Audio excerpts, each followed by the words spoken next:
So hello everyone, welcome to this new video. और आज की इस वीडियो में हम शुरू कर रहे हैं अपना वेरी न्यू चैप्टर बायोलॉजी का, that is principle of inheritance and variation.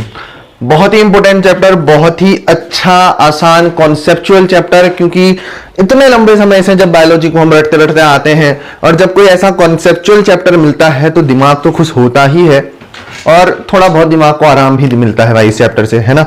क्योंकि रटना इसमें नहीं होता है, सीधी सी बात है। अच्छा चैप्टर है, प्यारा सा चैप्टर है, समझने वाला चैप्टर है, प्योरली कंसेप्चुअल है, बढ़िया है, मजा आएगा। ठीक है, तो शुरू करते हैं बिना किसी देरी के। Principle of inheritance and variation, यानी कि प्रिंसिपल से यहां पर क्या मतलब है। देखो, चैप्टर का नाम तो मैं आपको समझाऊंगा, उससे पहले बस इतना सा समझो कि प्रिंसिपल्स का मतलब यहां पर स्कूल वाला कोई प्रिंसिपल नहीं, बल्कि यहां पर प्रिंसिपल मतलब है सिद्धांत, है ना, सिद्धांत। अब चलो जैसा भी है सिद्धांत, है ना, सिद्धांत होता है, इसका मतलब आप समझ गए। एक्चुअली ऐसा होना चाहिए, सिद्धांत होना चाहिए कुछ ऐसा,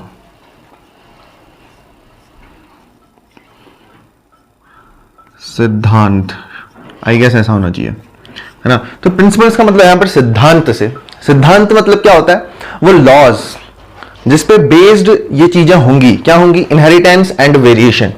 मतलब इनहेरिटेंस एंड वेरिएशंस पे बेस्ड कुछ लॉज होंगी जिन पे इनहेरिटेंस और वेरिएशन डिपेंड कर रही होगी, वही प्रिंसिपल हमको यहां पढ़ने हैं। सर अब ये इनहेरिटेंस क्या है, ये वेरिएशन क्या है, बताऊंगा, आराम से बताऊंगा। चैप्टर में पूरा टाइम लेंगे, इनफ नंबर ऑफ क्वेश्चन की प्रैक्टिस इस चैप्टर में कराई जाएगी, है ना। चैप्टर जो है ऐसा नहीं करूंगा कि बहुत सारे क्वेश्चन यही इंक्लूड कर दिए, मिल तो वन शॉट में रहा होगा, क्वेश्चन भी बहुत सारे करा रहा हूं यहाँ एमसीक्यू, है ना, उसकी कोई दिक्कत नहीं है। बस एक चीज का ध्यान में रखना, इसके बाद एक और क्वेश्चन प्रैक्टिस का सेशन लाऊंगा, सिर्फ क्वेश्चन प्रैक्टिस का सेशन। उस क्वेश्चन प्रैक्टिस के सेशन को अगर कर लेंगे तो हमारे 100-200 क्वेश्चन आराम से इस चैप्टर में हो जाएंगे। थोड़े तो यहां कराऊंगा, बाकी बचे हुए क्वेश्चन प्रैक्टिस सेशन में हम कर रहे होंगे, है ना। तो वो सेशन जरूर देखना भाई, है ना, वो सेशन जरूर देखना। और हाँ, सबसे इंपॉर्टेंट क्या, ये सर एनसीईआरटी आप सभी के सामने होनी चाहिए। हम कोई ऐसा वन शॉट वाला काम नहीं कर रहे, हमें कुछ यहां पर जताने से मतलब नहीं है, है ना, कि अपन ने तो सारी चीजें यहां पर इस तरीके से कर ली हैं, मतलब अच्छे तरीके से हमने यहां पर कर लिया है, हमने एनसीईआरटी को देखा भी नहीं, हमने तो नोट से ही काम चला लिया। नहीं, ऐसा कुछ नहीं है, हम एनसीईआरटी के साथ ही चलेंगे।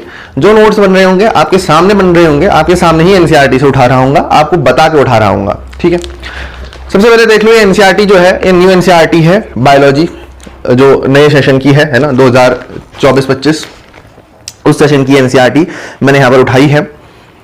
अब इस एनसीईआरटी में मैं आपको चीजें बताते हुए चलूंगा। पहले मैंने कहां से कौन सी चीजें उठाई हैं, देखो।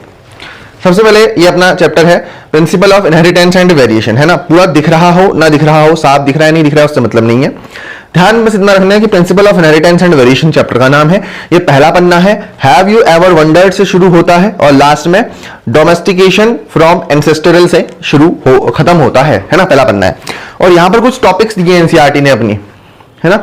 हम भी लगभग इन्हीं टॉपिक्स को फॉलो कर रहे होंगे इस चैप्टर में, लगभग यही टॉपिक्स अपने भी रहेंगे, थोड़े से डिफरेंट तो रहेंगे ही रहेंगे, है ना। कौन कौन से टॉपिक टू बी कवर्ड है वो मैं आपको लिखाऊंगा, बट उससे पहले एक ब्रीफ इंट्रोडक्शन देना इस चैप्टर का आपको बहुत ज्यादा जरूरी हो जाता है। तो जो चैप्टर है खाली तो हम कर नहीं रहे, बेसिक से कर रहे हैं, अच्छे से एडवांस लेवल लग जाएंगे। तो जो चैप्टर है principle of inheritance and variation, इसका नाम समझने से भी पहले समझना ये जरूरी है कि ये चैप्टर हमारा यूनिट 7 में आ रहा है, that is genetics and evolution, जहां हमको जेनेटिक्स के बारे में पढ़ रहा है और एक एवोल्यूशन नाम का चैप्टर आएगा, तो वहीं हम एवोल्यूशन को समझ रहे होंगे। ठीक है, फिलहाल जो है it is the starting of genetics, यहां से सिर्फ जेनेटिक्स शुरू हो रही है, एवोल्यूशन का जो पोर्शन है वो बाद में आएगा, एक चैप्टर है, यहां से सिर्फ जेनेटिक्स से शुरू हो रही है। सर अभी जेनेटिक्स क्या होती है? देखो भाई, ये जो जेनेटिक्स है ये एक लैटिन वर्ड जेनो से निकल के आया है। जेनेटिक्स जो शब्द है ये एक लैटिन वर्ड जेनो से निकल के आया है, जिसका मतलब होता है टू प्रोड्यूस या फिर टू रिप्रोड्यूस।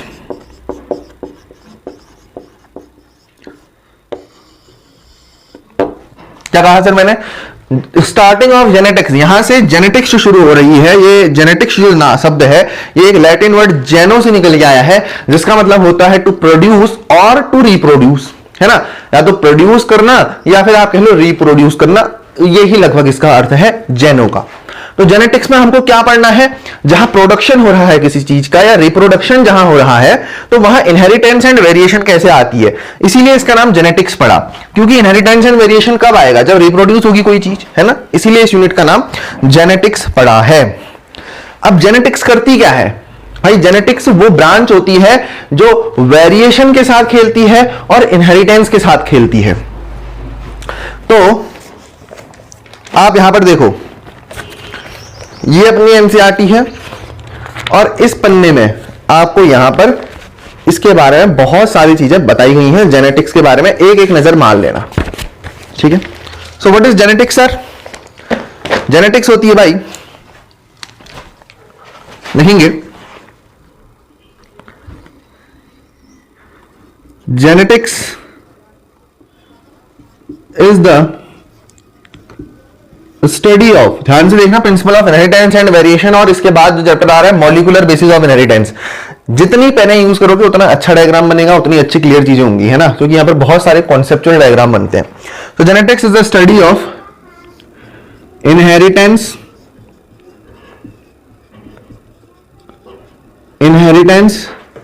And variation. तो जेनेटिक्स किसकी स्टडी है सर? इनहेरिटेंस और वेरिएशन की स्टडी होती है भाई, जहां हम इनहेरिटेंस को और वेरिएशन को स्टडी करते हैं, वो होती है अपनी जेनेटिक्स, वो होती है अपनी जेनेटिक्स, है ना। तो सर जेनेटिक्स की शुरुआत हो रही है, जेनेटिक्स लैटिन वर्ड जेनो से निकल के आया है, जिसका मतलब है टू प्रोड्यूस और टू रिप्रोड्यूस। और जो जेनेटिक्स है, इसका जो मतलब है, ये क्यों बनाई गई है, क्योंकि हम स्टडी कर पाए इनहेरिटेंस एंड वेरिएशन की, इसलिए जेनेटिक्स बनाई गई है। इसलिए जेनेटिक्स को हमने कहा it is the study of inheritance and variation. अब इसमें हमको पढ़ना क्या क्या है, बस 2 चैप्टर इस चैप्टर में हमको पढ़ने हैं, या यू कह लो इस पूरे के पूरे यूनिट में जेनेटिक्स एंड इवोल्यूशन में टोटल 3 चैप्टर हैं, जिसमें से 2 चैप्टर आते हैं जेनेटिक्स के अंदर, जिसमें से 2 चैप्टर आते हैं जेनेटिक्स के ही अंदर। कौन कौन से सर? पहला चैप्टर तो यही जो आप पढ़ रहे हो, that is principle of inheritance and variation. देखो भाई, एक चीज कहूंगा, बी पेशियस। अगर आप में पेशेंस नहीं है तो आप कुछ भी नहीं कर पाओगे, है ना। सिलेबस ही इतना है कि ज्यादा सिलेबस में जब कोई पेशेंस लूज करता है तो वो फिर सही में कुछ नहीं कर पाता। और दूसरा है molecular basis of inheritance. Trust the process, है ना, जैसे करा रहा हूं, आराम आराम से करते जाओगे, सुखी रहोगे। सब चीजों का टाइम दूंगा, लिखने से लेकर हर चीज का। तो मॉलिक्यूलर बेसिस ऑफ इनहेरिटेंस ये दूसरा चैप्टर है। तो 2 चैप्टर जेनेटिक्स के अंदर अपने को पढ़ना है। यही आपका इंट्रोडक्शन था अबाउट द जेनेटिक्स। एक चीज मैं बता दूं, जो भी बोर्ड से रिलेटेड यहां स्टडी करते हैं, है ना, और वैसे तो बोर्ड से बहुत ऊपर ऊपर के लेवल की चीजों को हम टच कर रहे होंगे यहां, बट एक चीज ये है कि बोर्ड में आजकल क्वेश्चन एक जगह से आ रहे हैं, जो कि है साइंटिस्ट्स के इंट्रोडक्शन से। जैसे आप जेनेटिक्स पढ़ रहे हो तो मेंडल के बारे में बताया होगा, वॉटसन और क्रिक के बारे में थोड़ा बहुत बताया होगा। तो ये बात देख लेना, साइंटिस्ट का जो दिए रहते हैं ना, मैं आपको बता देता हूं। ये देखो, यहां एनसीईआरटी है, वॉटसन क्रिक के बारे में दे रखा है। थोड़ा बहुत इनके बारे में स्टडी कर लेना, किस किस फील्ड में इनको क्या बोलते हैं प्राइज मिला है, ये सारी चीजें, है ना, क्या क्या इन्होंने करा है, तो ठीक रहेगा। तो इसको नोट कर लिया होगा गैस अभी तक। हम यहां से बढ़ते हैं आगे को। अब मैं आपको एक बार चैप्टर का नाम समझा दूं। मैंने जेनेटिक्स तो बता दिया कि क्या है ना, study of inheritance and variation. अब ये चैप्टर का जो नाम है, मैंने कहा प्रिंसिपल। प्रिंसिपल मतलब सिद्धांत, यानी कि किन लॉज को फॉलो करके इनहेरिटेंस होगी और ऐसी कौन सी लॉज हैं जिनको फॉलो करके वेरिएशन दिखेगा। भाई वेरिएशन क्या है? Variation is nothing but is the degree of difference between organisms.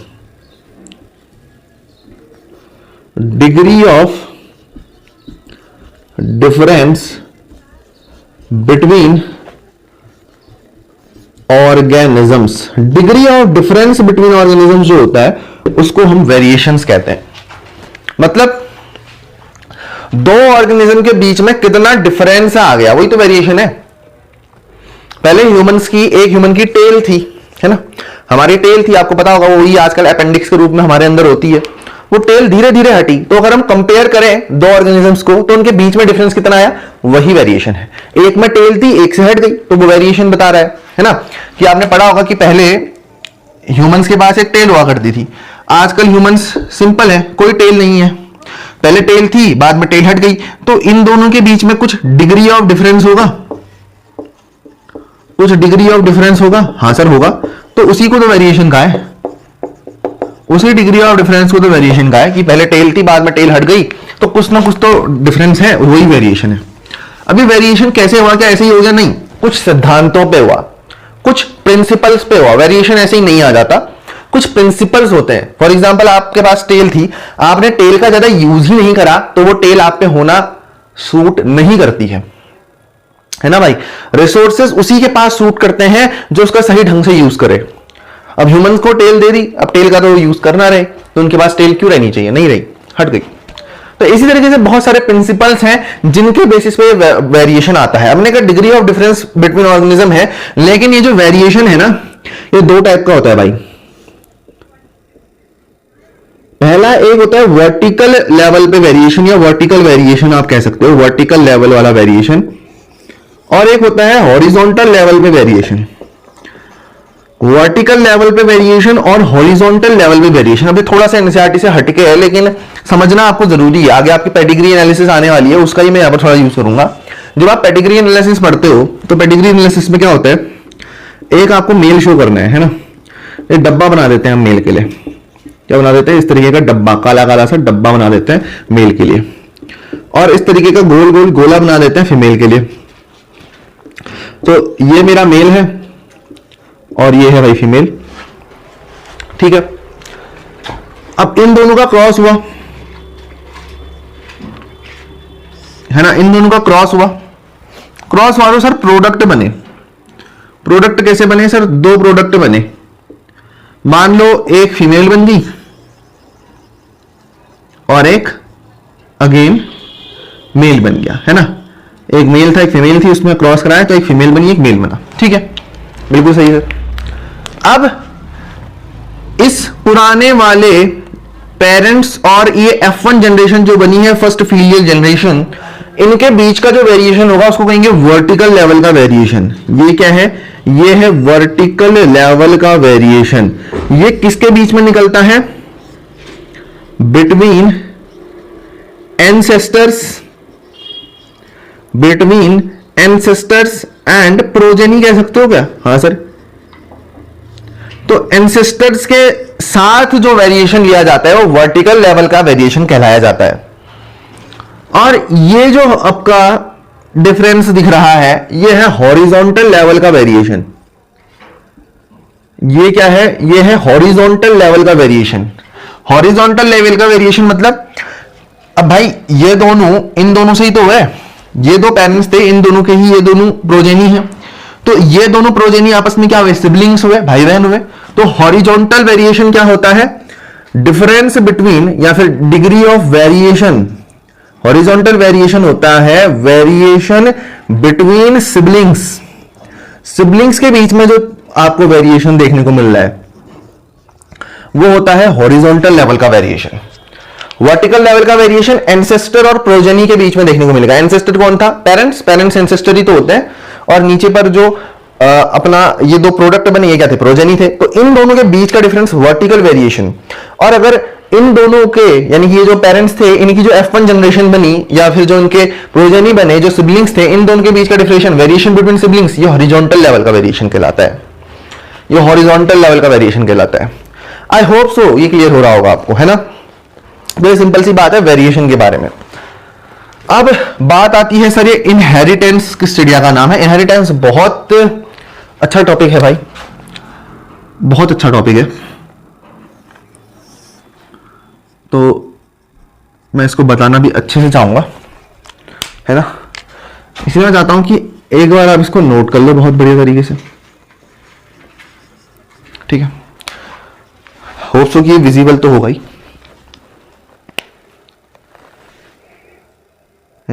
Visible तो है भाई, कोई दिक्कत नहीं। तो देखो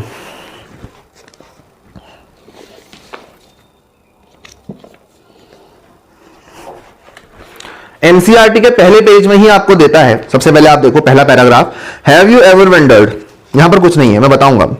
ये जो बोल रहा है ना, have you ever wondered why an elephants gives birth to only baby elephants and not other animals, or a mango seed forms only a mango plant not only other plants। इस वाली लाइन के लिए आप एक चीज लिख लो अपनी copy के ऊपर। वो क्या है, हमें चैप्टर क्यों पढ़ना है, अगर कोई पूछे इस चैप्टर को पढ़ने का जो मोटिव है, इस चैप्टर को पढ़ने का जो क्या है, मोटिव है, क्या है, मोटिव है, मोटिव। तो मोटिव जो है इस चैप्टर को पढ़ने का वो क्या है, हम ये जानना चाह रहे हैं कि why an elephant always give rise to an baby elephant। तो हम ये कह रहे हैं कि like begets like, like begets like, यानी कि like को ही पैदा करता है। begets मतलब पैदा करना, प्रोड्यूस करना। तो एलिफेंट है तो एलिफेंट को ही पैदा करेगा, तो लाइक बिगेट्स लाइक है। हम इस चीज को समझना चाह रहे हैं इस चैप्टर में। पहला पैराग्राफ मैंने आपका इतने में खत्म करा दिया, देखो, वरना एनसीईआरटी में और आपकी कॉपी में डिफरेंस क्या रहेगा, है ना। हम छोड़ना भी कुछ नहीं चाह रहे और हम लिखना भी सब कुछ चाह रहे हैं, हम जानना भी हर कुछ चीज चाह रहे हैं, लेकिन हम सब चीज लिखना नहीं चाह रहे, हम एनसीईआरटी को कॉपी पेस्ट नहीं करना चाह रहे। तो आप इतना लंबा मत लिखो, आप बस उसका क्रैक्स समझो, कहना क्या चाह रहा है। वो कहना चाह रहा है लाइक बेगेट्स लाइक, यानी कि लाइक को ही प्रोड्यूस करेगा। जब लाइक रिप्रोडक्शन करेगा तो अपने ही जैसे को रिप्रोडक्शन करने के बाद प्रोड्यूस करेगा। तो लाइक बिगेट्स लाइक इसको हम कहते हैं। सिंपल, पहला पैराग्राफ तो ऐसे ही याद आ रहा है आपका। दूसरे में क्या बोल रहा है, given that they do offspring identical to their parents, have you ever wondered why sibling. तो हाँ, कभी सिबलिंग एक जैसे दिखते हैं, कभी बहुत अलग दिखते हैं, ये सारी चीजें यहाँ पर पूछ रहा है ना। इसमें कोई बड़ी बात नहीं है, ठीक है। बाकी वेरिएशन की डेफिनेशन आपको एक दे रहा है ना। वेरिएशन की डेफिनेशन दे रहा है, variation is the degree by which progeny differ from their parents. और उसके बाद human new from early age 8000 to 1000 BC वाली लाइन दे रहा है। इनको मैं समझा देता हूं। इसमें पहले तो आपको वेरिएशन के बारे में समझाया उसने, वेरिएशन मैंने आपको बता दिया। और इनहेरिटेंस, अब इनहेरिटेंस को समझना है तो पहले हेरिडिटी को समझना पड़ेगा, है ना। देखो,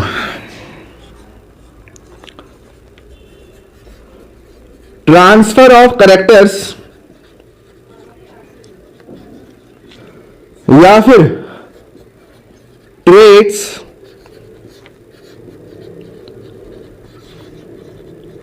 फ्रॉम पेरेंट्स टू ऑफस्प्रिंग।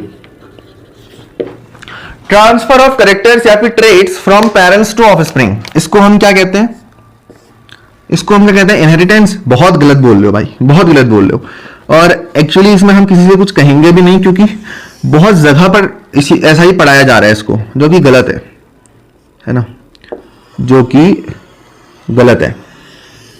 क्या गलत है सर? ट्रांसफर ऑफ कैरेक्टर और trait from parent to offspring, it is not called inheritance, it is heredity. इसको हम क्या कहते हैं भाई, ये जो प्रोसेस है सर, इसको हम बोलते हैं हेरिडिटी। तो हेरिडिटी क्या है? इट इज द ट्रांसफर और ऑफ कैरेक्टरिस्टिक्स या फिर traits from parents to offspring. Characteristics यानी कि गुड, उनको हम ट्रेट्स के नाम से भी जानते हैं। तो जब ट्रेट्स को ट्रांसफर किया जाता है पेरेंट्स से ऑफस्प्रिंग में, उस प्रोसेस, उसका नाम हेरिडिटी है ना। वो ट्रांसफर का नाम हेरिडिटी है। और the process by which heredity takes place, the process by which heredity takes place is called inheritance। उसको हम फिर क्या कहते हैं, इनहेरिटेंस कहते हैं। प्रोसेस जिससे हेरिडिटी हो रही है वो इनहेरिटेंस है भाई। वो क्या है? वो इनहेरिटेंस है, वो इनहेरिटेंस है या फिर इनहेरिटेंस है, ठीक है। तो डाउट क्लियर हो गया होगा। लोग हेरिडिटी इनहेरिटेंस में ही फंसे रहते हैं, मैंने आपको बता दिया। हेरिडिटी क्या है? ट्रांसफर ऑफ कैरेक्टर्स और traits from parents to offspring is called heredity and the process by which heredity takes place is called as inheritance. तो इसीलिए मैं कह सकता हूं कि inheritance is the basis of heredity. लोग इस लाइन को भी रटते हैं। आपको उसका मतलब समझ में आ गया? 10 क्या मतलब समझ में आ गया सर? तभी तो इनहेरिटेंस बेसिस ऑफ हेरिडिटी है, क्योंकि अगर इनहेरिटेंस नहीं होगा, यानी कि वो प्रोसेस ही नहीं होगी जिससे ट्रेस ट्रांसफर हो रहे हैं, तो हेरिडिटी कैसे टेक्स प्लेस करेगी? हेरिडिटी के होने के लिए इनहेरिटेंस की जरूरत है। क्यों? क्योंकि हेरिडिटी तो खाली ट्रांसफर ऑफ कैरेक्टर्स है, उसको कराना है तो एक प्रोसेस की जरूरत पड़ती है जो कि इनहेरिटेंस है। और इसीलिए कहा गया 10 inheritance is the basis of heredity. Inheritance is the basis of heredity. और इसीलिए इनहेरिटेंस हेरिडिटी का बेसिस है। कुछ याद नहीं करना भाई, देखो बहुत कॉन्सेप्चुअल है चीजें। मैं इसी चैप्टर में नहीं और चैप्टरों की भी बात कर रहा हूं, है ना। हेरिडिटी प्रोसेस नहीं है, हेरिडिटी ट्रांसफर ऑफ कैरेक्टर्स है। उसको करने के लिए एक प्रोसेस चाहिए, वो इनहेरिटेंस है, और इसीलिए इनहेरिटेंस को बेसिस ऑफ हेरिडिटी कहा गया। बताओ बताओ, है ना। तो उसको नोट कर लेंगे भाई, आई होप हो गया होगा, है ना। तो अब एक और चीज देखो भाई, वो क्या है,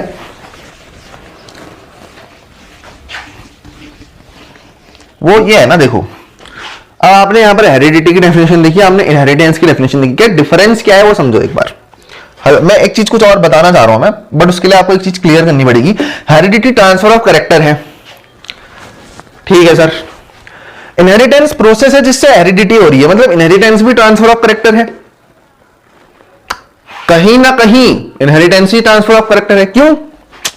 समझना, देख हेरिडिटी तो ट्रांसफर ऑफ कैरेक्टर है, कोई दिक्कत नहीं, लेकिन इनहेरिटेंस जो है, इनहेरिटेंस जो है वो एक प्रोसेस है। कैसी प्रोसेस है? ऐसी प्रोसेस है जिससे हेरिडिटी हो रही है। हाँ सर, और हेरिडिटी में क्या हो रहा है? Transfer of character. और हेरिडिटी में क्या हो रहा है? ट्रांसफर ऑफ चरित्र, कैरेक्टर जो भी बोलते हो। तो कहीं ना कहीं इनहेरिटेंस भी तो ट्रांसफर ऑफ कैरेक्टर हो रहा है। रिलेटवा नहीं हुआ? इनहेरिटेंस एक प्रोसेस है, कौन सी प्रोसेस? जिससे हेरिडिटी हो रहा है, और हेरिडिटी क्या है? Transfer of character. तो कहीं ना कहीं इनहेरिटेंस में भी ट्रांसफर ऑफ कैरेक्टर हो रहा है, डायरेक्टली इनडायरेक्टली, जैसे मानना है मान ले। हाँ सर, बात तो सही है, आपने डेफिनेशन करी, आपने चीजें क्लियर करी, बट और दिमाग में कंफ्यूजन क्रिएट कर दिया। इस कंफ्यूजन को मैं दूर भी कर देता हूं। कहीं ना कहीं इनहेरिटेंस में भी ट्रांसफर ऑफ कैरेक्टर है, और बहुत बारी ऐसे कंफ्यूजन आपके सामने आ सकते हैं। तो इन कंफ्यूजन से बचने के लिए देखो, आपको तो डेफिनेशन पता है कि heredity is the transfer of character from parents to offspring. जिस प्रोसेस से हेरिडिटी होगी वो इनहेरिटेंस, और इनहेरिटेंस इसीलिए बेसिस ऑफ हेरिडिटी है। बहुत बढ़िया। लेकिन इस प्रॉब्लम से बचने के लिए कि दोनों ही ट्रांसफर ऑफ कैरेक्टर है, आप क्या ध्यान में रखो, हेरिडिटी और इनहेरिटेंस, इनको जब कोई एक जैसा बताए, है ना, या जब कहीं ऐसी कुछ मझधार में आप फंसो, तो एक चीज का ध्यान रखना कि heredity is a broad term. Heredity क्या है? एक ब्रॉड टर्म है, एक बहुत बड़ी टर्म है। कौन? Heredity sir. और इनहेरिटेंस क्या है? इनहेरिटेंस एक छोटी टर्म है। Inheritance is a small term. Inheritance is a small term. बस बात खत्म हो जाएगी। हेरिडिटी एक ब्रॉड टर्म है जिसके अंदर इनहेरिटेंस आ रहा है ना, एक ब्रॉड टर्म जिसके अंदर इनहेरिटेंस आ रहा है। बात यहीं पे खत्म हो जाती है, अब आपको कुछ नहीं करना। ठीक है भाई।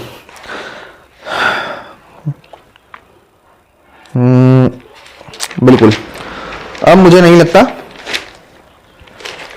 कि यहां पर आपको कुछ और जानने की जरूरत है।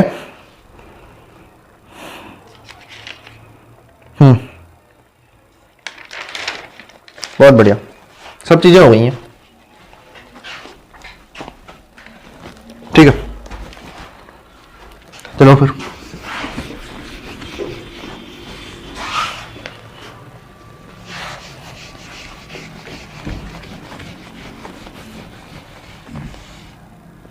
चलो मिटाना ही पड़ेगा।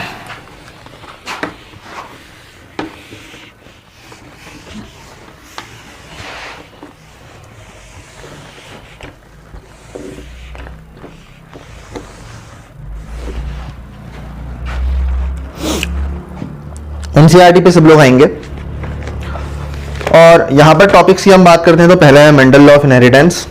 ठीक है। मेंडल्स लॉस ऑफ इनहेरिटेंस, फिर दिया है इनहेरिटेंस ऑफ 1 जीन और इनहेरिटेंस ऑफ 2 जीन। शुरू के 3 टॉपिक देखे हमने एनसीईआरटी में। सबसे पहले दिया है मेंडल्स लॉ ऑफ इनहेरिटेंस, फिर इनहेरिटेंस ऑफ 1 जीन और इनहेरिटेंस ऑफ 2 जीन। ये तीनों ही टॉपिक को आप एक नाम दे सकते हो, क्या प्रोसेस का नाम। ये तीनों ही टॉपिक को क्या आप एक नाम दे सकते हो, प्रोसेस का नाम, क्योंकि एट द एंड आपको पढ़ना प्रोसेस ही है। पहले इनहेरिटेंस इन वन जीन यानी कि मोनोहाइब्रिड क्रॉस, फिर इनहेरिटेंस इन 2 जीन यानी कि डाईहाइब्रिड क्रॉस पढ़ोगे, फिर उसके बाद मेंडल्स की लॉज हम निपटा देंगे। तो तीनों चीजें एक ही टॉपिक में आ जाएंगी, प्रोसेस। बहुत बढ़िया। सेक्स डिटर्मिनेशन फिर सीखेंगे, हाँ सर। म्यूटेशन, हाँ सर समझ लेंगे। और जेनेटिक डिसऑर्डर, हाँ सर ये भी समझ लेंगे। तो एक बढ़िया सीक्वेंस में आपको बताता हूँ, बढ़िया सीक्वेंस में बताता हूँ। ये चैप्टर जो है ऐसे नहीं होता है। इसको पहले समझने के लिए आपको कुछ बेसिक कॉन्सेप्ट्स का आना बहुत ज्यादा जरूरी है। वो बेसिक कॉन्सेप्ट्स जब मैं आपको कराऊंगा तभी आपको ये चैप्टर आ पाएगा। तो पहले मैं आपको कुछ बेसिक कॉन्सेप्ट बताऊंगा, बिल्कुल सही सर। फिर मैं आपको क्रॉसेस बताऊंगा, बहुत बढ़िया सर। फिर मैं आपको लिंकेज एंड रिकॉम्बिनेशन पढ़ाऊंगा। लिंकेज एंड रिकॉम्बिनेशन, सुन के भारी नाम लग रहा है और भारी नाम है भी। Linkage and recombination. फिर हम सेक्स डिटर्मिनेशन पढ़ेंगे, है ना। और वहीं पर उसके बाद आगे चल के मेंडल्स की कुछ लॉस पढ़ेंगे और डिसऑर्डर्स पढ़ेंगे, है ना, जहां पर पेडिग्री एनालिसिस वगैरह अपना ऐसे ही कवर हो जाएगा। तो ब्रॉड टॉपिक्स जो हम यहां पर कवर करने जा रहे हैं,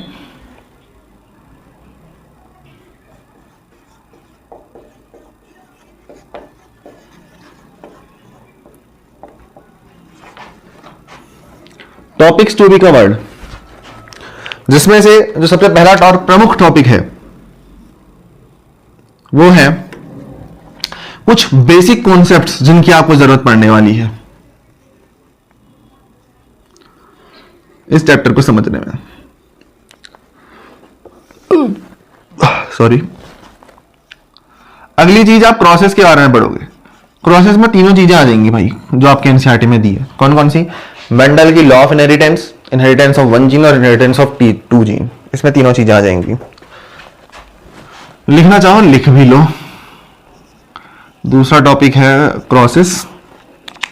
तीनों चीजें इसमें मैं करा दूंगा। मेंडल्स लॉ ऑफ इनहेरिटेंस, उसके बाद इनहेरिटेंस इन 1 जीन, फिर इनहेरिटेंस इन 2 जीन जिनको हम प्यार से monohybrid cross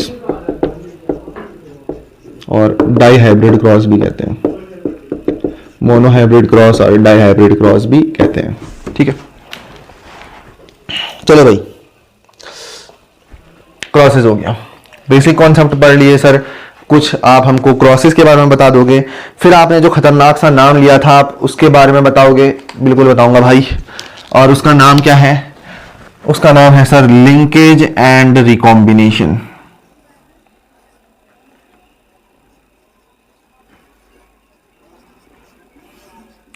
linkage and recombination,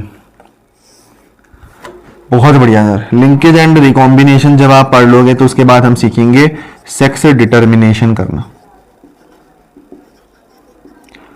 sex determination तो भाई आप बचपन से ही पढ़ते आ रहे हो, है ना। मतलब जब आप वो पढ़ते थे ना कि अगर बॉय है तो उसमें XY क्रोमोसोम, गर्ल है तो XX chromosome. Not so difficult. और लास्ट में मैं आपको पढ़ाऊंगा कुछ डिसऑर्डर्स के बारे में और एक पेडिग्री एनालिसिस करके आता है।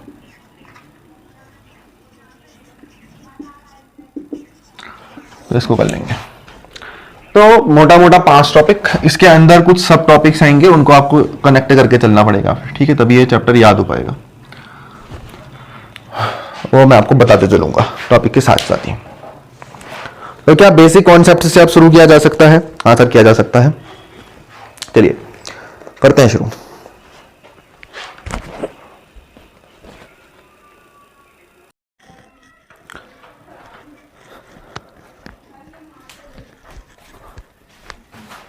हाँ तो भाई चलिए शुरू करते हैं टॉपिक नंबर 1 के साथ, बेसिक कॉन्सेप्ट्स, ठीक है।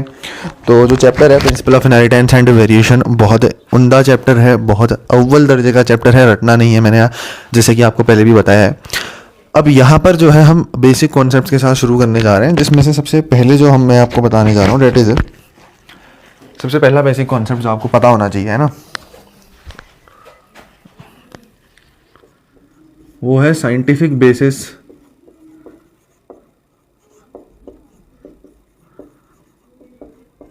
Of inheritance.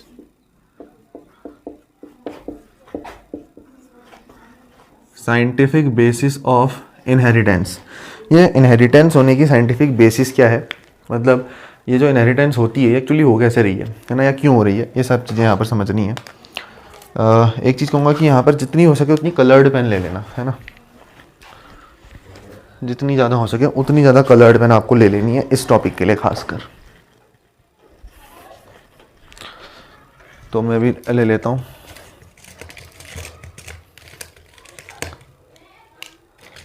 कलर्ड पेन्स,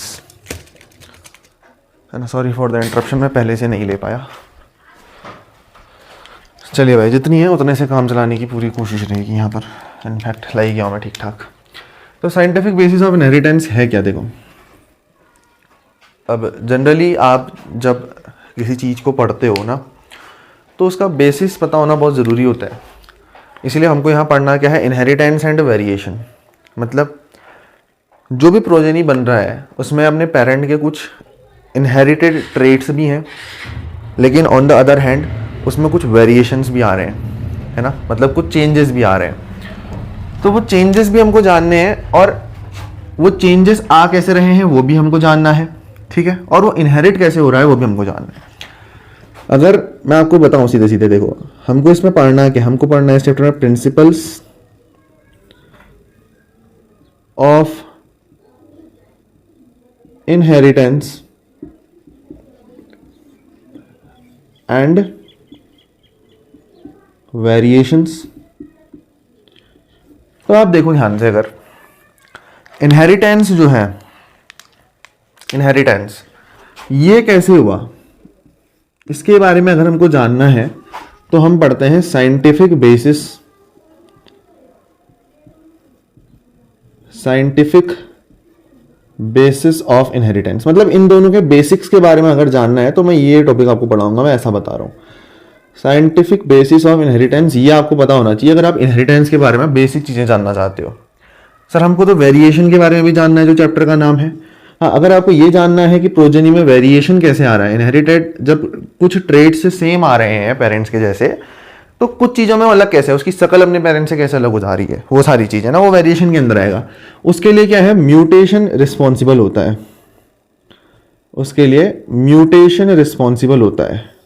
ये म्यूटेशन मैं आपको आगे बढ़ाऊंगा, है ना। फिलहाल हम क्या फोकस करते हैं, साइंटिफिक बेसिस ऑफ इनहेरिटेंस, जो कि अपने बेसिक कॉन्सेप्ट में ही आ जा रहा है कि ये इनहेरिटेंस की साइंटिफिक बेसिस क्या है। चलिए, तो भाई हम सभी को पता है कि, चलो यहीं पर कर लेते हैं, हम सभी को पता होता है कि जो पेरेंट सेल होता है वो कैसा होना चाहिए, डिप्लॉइड होना चाहिए। जनरली नेचर में जनरली जो पेरेंट सेल है वो डिप्लॉइड ही होता है, मोस्ट ऑफ द प्लांट्स में डिप्लॉइड ही आपको मिलेगा। एक्चुअली हम ये जो पढ़ रहे हैं इनहेरिटेंस एंड वेरिएशन, सर ये किस पे बेस्ड होता है, ये प्लांट पे बेस्ड है कि ये एनिमल पे बेस्ड है? देखो ये दोनों पे ही बेस्ड रहता है ना। आप एनिमल में भी इसको इम्प्लीमेंट कर सकते हो, ऐसा नहीं है कि सिर्फ प्लांट पे लगेगा, मेंडल के जो लॉज है ना।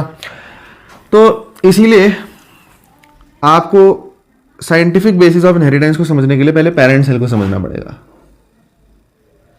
ये थोड़ा ज़्यादा बड़ा हो जाएगा, मैं ऊपर से ही लिखना शुरू करता हूँ। टॉपिक नंबर 1 ही रहेगा, that is scientific basis of inheritance. तो इसके लिए आपको क्या पता होना चाहिए, कहा मैंने कहा पेरेंट सेल के बारे में कुछ चीजें पता होनी चाहिए। जैसे ये अपना एक पेरेंट सेल है और ये अपना दूसरा पेरेंट सेल है,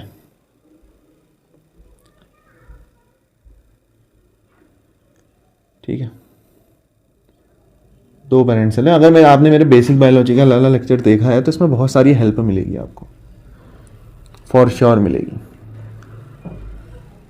तो देखो ये जो पहला पेरेंट सेल है, मान लेते हैं ये मेल पेरेंट सेल है, तो ये क्या है, ये मेल पेरेंट का है ना। ये वाला सिंबल किसके लिए बनाते हैं, मेल के लिए। नहीं पता था तो नोट कर लेना, ये मेल के लिए होता है ना, मैंने लिख भी दिया।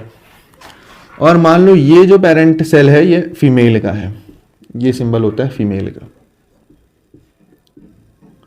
बहुत बढ़िया सर। अब भाई जनरली तो जो ये सेल है ये डिप्लॉयड होते हैं। डिप्लॉयड होने का मतलब क्या है सर, डिप्लॉयड होने का मतलब है 2n इन नंबर। इसका मतलब क्या है, 2n इन नंबर। मतलब सर यहां पर आपको जो क्रोमोसोम मिलने वाले हैं वो कैसे मिलेंगे, पेयर्स में मिलेंगे।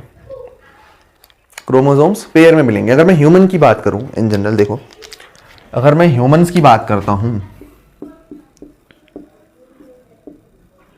तो हमें टोटल कितने होते हैं, 23 पेयर ऑफ क्रोमोसोम होते हैं। 23 पेयर्स ऑफ क्रोमोसोम, इसको कहीं साइड में लिख लेना है ना।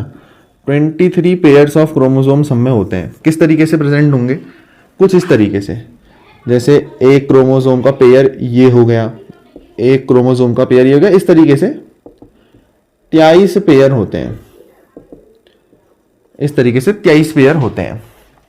तो टोटल नंबर ऑफ क्रोमोसोम कितने हो गए, 23 तो पेयर हैं, 23 जोड़े हैं, है ना। ये एक जोड़ा है, एक जोड़े में कितने क्रोमोसोम है, 2 क्रोमोसोम। तो टोटल क्रोमोसोम कितने हो गए, टोटल क्रोमोसोम सर टोटल है 23 और वो 2-2 के जोड़े में है तो इंटू 2, सर टोटल 46 क्रोमोसोम हो गए। क्या बात समझ गए, हाँ सर समझ गए। ह्यूमंस में 23 पेयर्स ऑफ क्रोमोसोम होते हैं, या यूं कह लो 46 क्रोमोसोम्स का नंबर होता है। अच्छा, अब जब हम साइंटिफिक बेसिस ऑफ इनहेरिटेंस को समझ रहे हैं तो मैंने 2 सेल ले लिए हैं, 2 पेरेंट सेल, एक मेल पेरेंट सेल है और एक फीमेल पेरेंट सेल है। अब अगर मैं ह्यूमन के 23 पेयर ऑफ क्रोमोसोम को यहां दिखाने जाऊं, भाई मेरी तो हालत खराब हो जाएगी, है ना। मैंने छोटे से 2 गोल गोल सेल बनाए हैं, इसमें मैं 23 पेयर कहां दिखाऊंगा। समझने के लिए मैं 2 पेयर भी लूंगा तो काफी रहेंगे, है ना। तो मैं ऐसा ही करने वाला हूं, मैं ज्यादा नहीं लूंगा, मैं 2 पेयर लूंगा। यहां फीमेल में 2 पेयर, एक पेयर ये हो गया, ठीक है भाई। और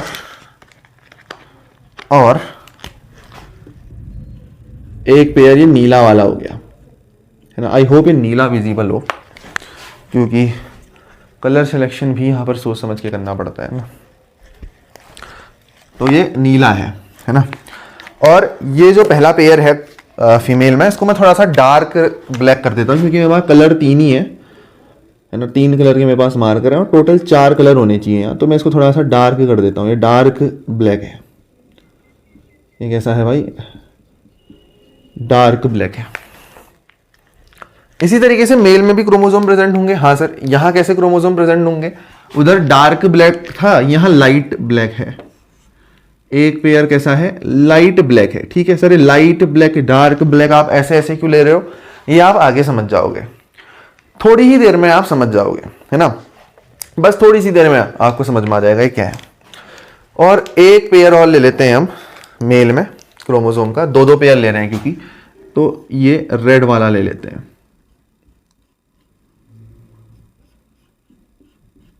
अब भाई होना क्या है, यहां ये रिप्रोड्यूस करेंगे, नए ऑर्गेनिज्म का फॉर्मेशन करेंगे। तो ये क्या करते हैं, ये गैमेटोजेनेसिस दिखाते हैं,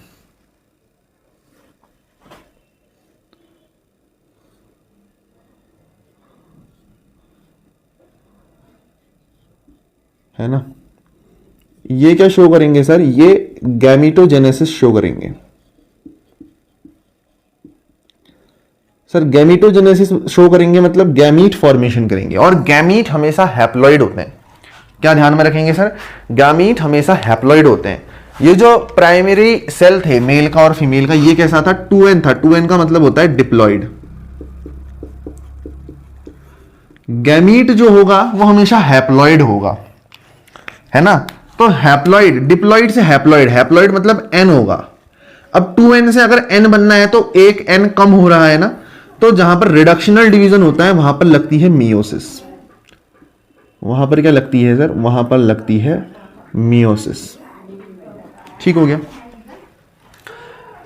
तो इस तरीके से मेल भी अपना गैमीट प्रोड्यूस करेगा और ये फीमेल भी अपना एक गैमीट को प्रोड्यूस करने वाली है। ठीक है, तो मेल का गैमीट देखो ये 2n इन नंबर था, है ना, मतलब एक जोड़ा ये था 2n और एक जोड़ा ये था 2n, एक जोड़ा ये था 2n, एक जोड़ा ये था 2n, है ना, इस तरीके से था।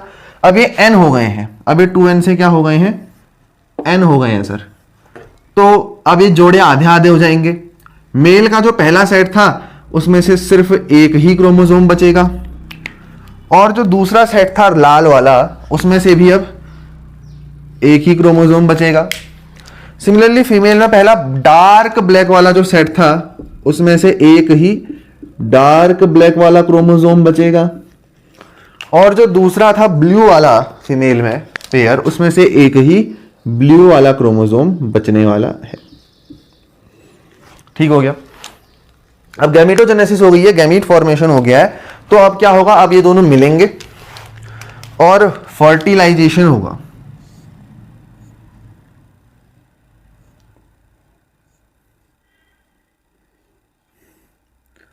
है ना, अब क्या होगा, अब होगा सर फर्टिलाइजेशन।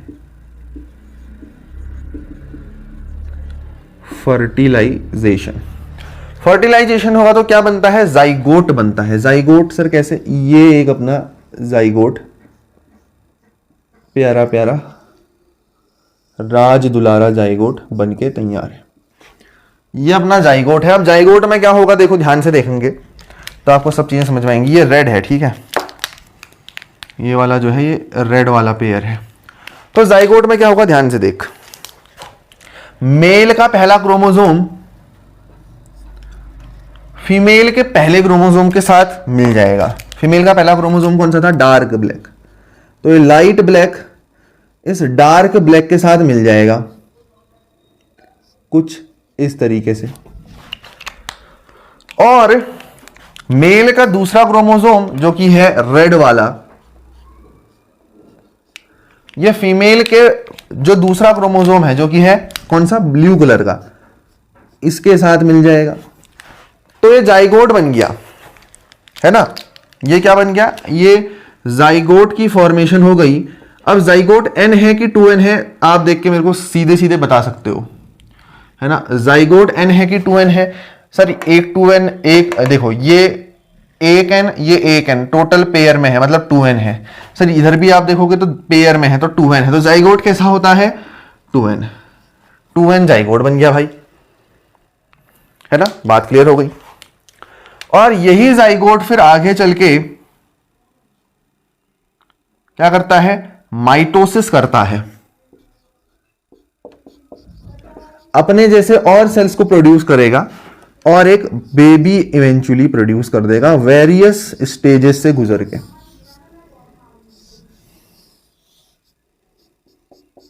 है ना, चाहे प्लांट्स हो चाहे एनिमल्स हो, दोनों ही केसेस में ये एप्लीकेबल रहेगा।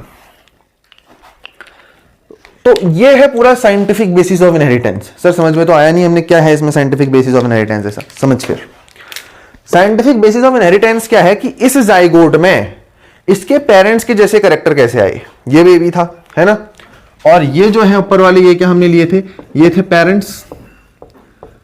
अब देख हम कहेंगे कि ये जो बेबी है इसमें अपने पेरेंट्स के जैसे कैरेक्टर आए, कुछ कैरेक्टर इस बेबी में अपने पेरेंट्स के जैसे इनहेरिट हो गए। कैसे इनहेरिट हुए, क्योंकि जब यहां पर गैमेटोजेनेसिस हुई तो दोनों पेरेंट्स में 2n है ना डिप्लॉइड सेल थे। वो जो डिप्लॉइड सेल है वो मियोसिस की प्रोसेस से हैप्लॉइड गैमीट बने। क्या बने, हैप्लॉइड गैमीट बने, NN, और ये हैं क्या, ये हैं गैमीट्स, NN गैमीट्स बने। हाँ सर गैमीट्स बने। अब गैमीट्स में क्या हुआ कि इन दोनों के पास दो दो पेयर थे क्रोमोसोम के, एक पेयर ये एक पेयर ये, दो पेयर मेल के पास, एक पेयर ये एक पेयर ये, दो पेयर फीमेल के पास। तो क्या हुआ, 2n से n होना था तो दोनों ने ही अपने पेयर तोड़ दिए। तो मेल का जो पहला पेयर था उसमें से एक क्रोमोसोम मिला और जो मेल का दूसरा पेयर था उसमें से एक क्रोमोसोम मिला। सिमिलरली फीमेल के पहले पेयर में से एक क्रोमोसोम, दूसरे पेयर में से एक क्रोमोसोम, है ना। फिर जाइगोट की फॉर्मेशन हुई, फर्टिलाइजेशन हुआ, ये दोनों पेयर मिले तो एक चीज का ध्यान रखना, मेल का पहला पेयर फीमेल के पहले पेयर के साथ जाएगा और मेल का दूसरा पेयर फीमेल के दूसरे पेयर के साथ ही जाएगा। ठीक है, आगे हम समझेंगे भी इसको। तो इवेंचुअली क्या फॉर्मेशन हुआ, एक जाइगोट फॉर्म हुआ और इस जाइगोट ने जब माइटोसिस की तो इवेंचुअली एक प्रोजेनी, एक बेबी का इसने फॉर्मेशन कर दिया, एज सिंपल। तो इनहेरिट कैसे है भाई ट्रेट, सर इस क्रोमोसोम की वजह से। आप अगर देख पा रहे हो तो ये क्रोमोसोम यहां भी था, यहां भी आया, यहां भी था, यहां भी आया, फिर इन दोनों के क्रोमोसोम मिल गए तो क्या हुआ, मेल के पार्ट का भी इनहेरिट हो गया, फीमेल के पार्ट का भी इनहेरिट हो गया, है ना। ये मेल था, ये फीमेल था, ये मेल था, ये फीमेल था, तो इसमें वो कैरेक्टर्स ऑब्वियसली इनहेरिट हो ही गए हैं। तो इस तरीके से कैरेक्टर इनहेरिट होते हैं। तो आपने यहां से क्या सीखा, आपने यहां से क्या सीखा, आपने अभी तक जो देखा, आपको बस एक पिक्चर दिखी कि जो कैरेक्टर इनहेरिट हो रहे हैं, कि जो कैरेक्टर इनहेरिट हो रहे हैं वो कौन करा रहा है, क्रोमोसोम करा रहा है।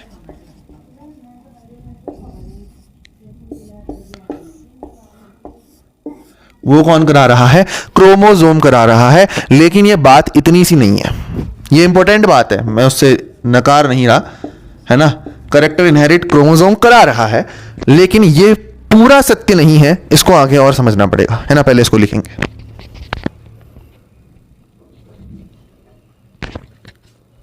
चलिए भाई, इस टाइप की जितनी भी चीजें मैं आपको बता रहा हूं, है ना, ये आपको एनसीईआरटी में नहीं मिलने वाली भाई, क्योंकि ऑब्वियस सी बात है ये बेसिक से टर्म्स हैं तो ये आपको एनसीईआरटी से बाहर ही मिलने वाले हैं।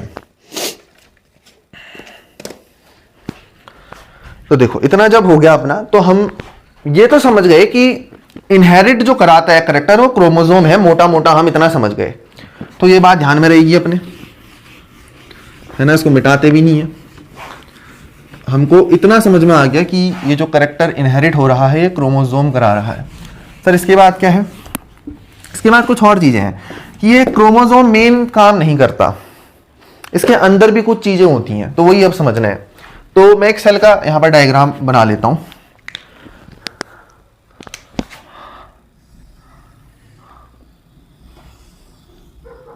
ये एक सेल है, ठीक है भाई, ये एक सेल है, प्रिटी प्यारा प्यारा सेल है। इस सेल के अंदर क्या है, इस सेल के अंदर है सर न्यूक्लियस, और न्यूक्लियस होता है डबल मेम्ब्रेन। तो चाहो तो दिखा लो वरना जरूरत नहीं है ना डबल मेम्ब्रेन वाली बात दिखाने की, बट दिखा दिया है तो ठीक है। एक डेंस स्ट्रक्चर इसके बीच में प्रेजेंट है जो कि क्या है, न्यूक्लियस है ना। इधर जो है ये फ्री रीजन है, इधर पे कुछ ऑर्गेनल्स प्रेजेंट होंगे, ऑब्वियसली सेल ऑर्गेनल्स प्रेजेंट होंगे, लेकिन हमको न्यूक्लियस के अंदर काम है।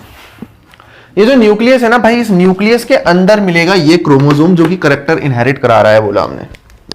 तो मैं बना सकता हूं क्या, बना दो सर, देख नीले कलर से बनाता हूं। ये न्यूक्लियस है, इसके अंदर इस तरीके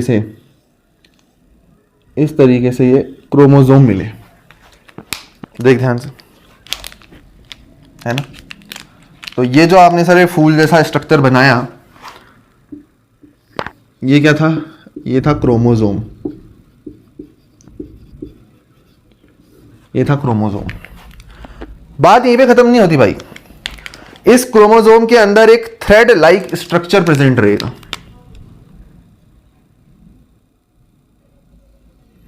है ना, एक थ्रेड लाइक स्ट्रक्चर प्रेजेंट रहेगा। ये लाल लाल कलर का दिखा दिया मैंने। तो ये तो क्रोमोसोम था बाहर वाला। अब ये जो अंदर का मटेरियल है इसका नाम क्या है सर, ये है डीएनए। डीएनए बोले तो डीऑक्सीराइबोज न्यूक्लिक एसिड, लिखना है लिख लेना।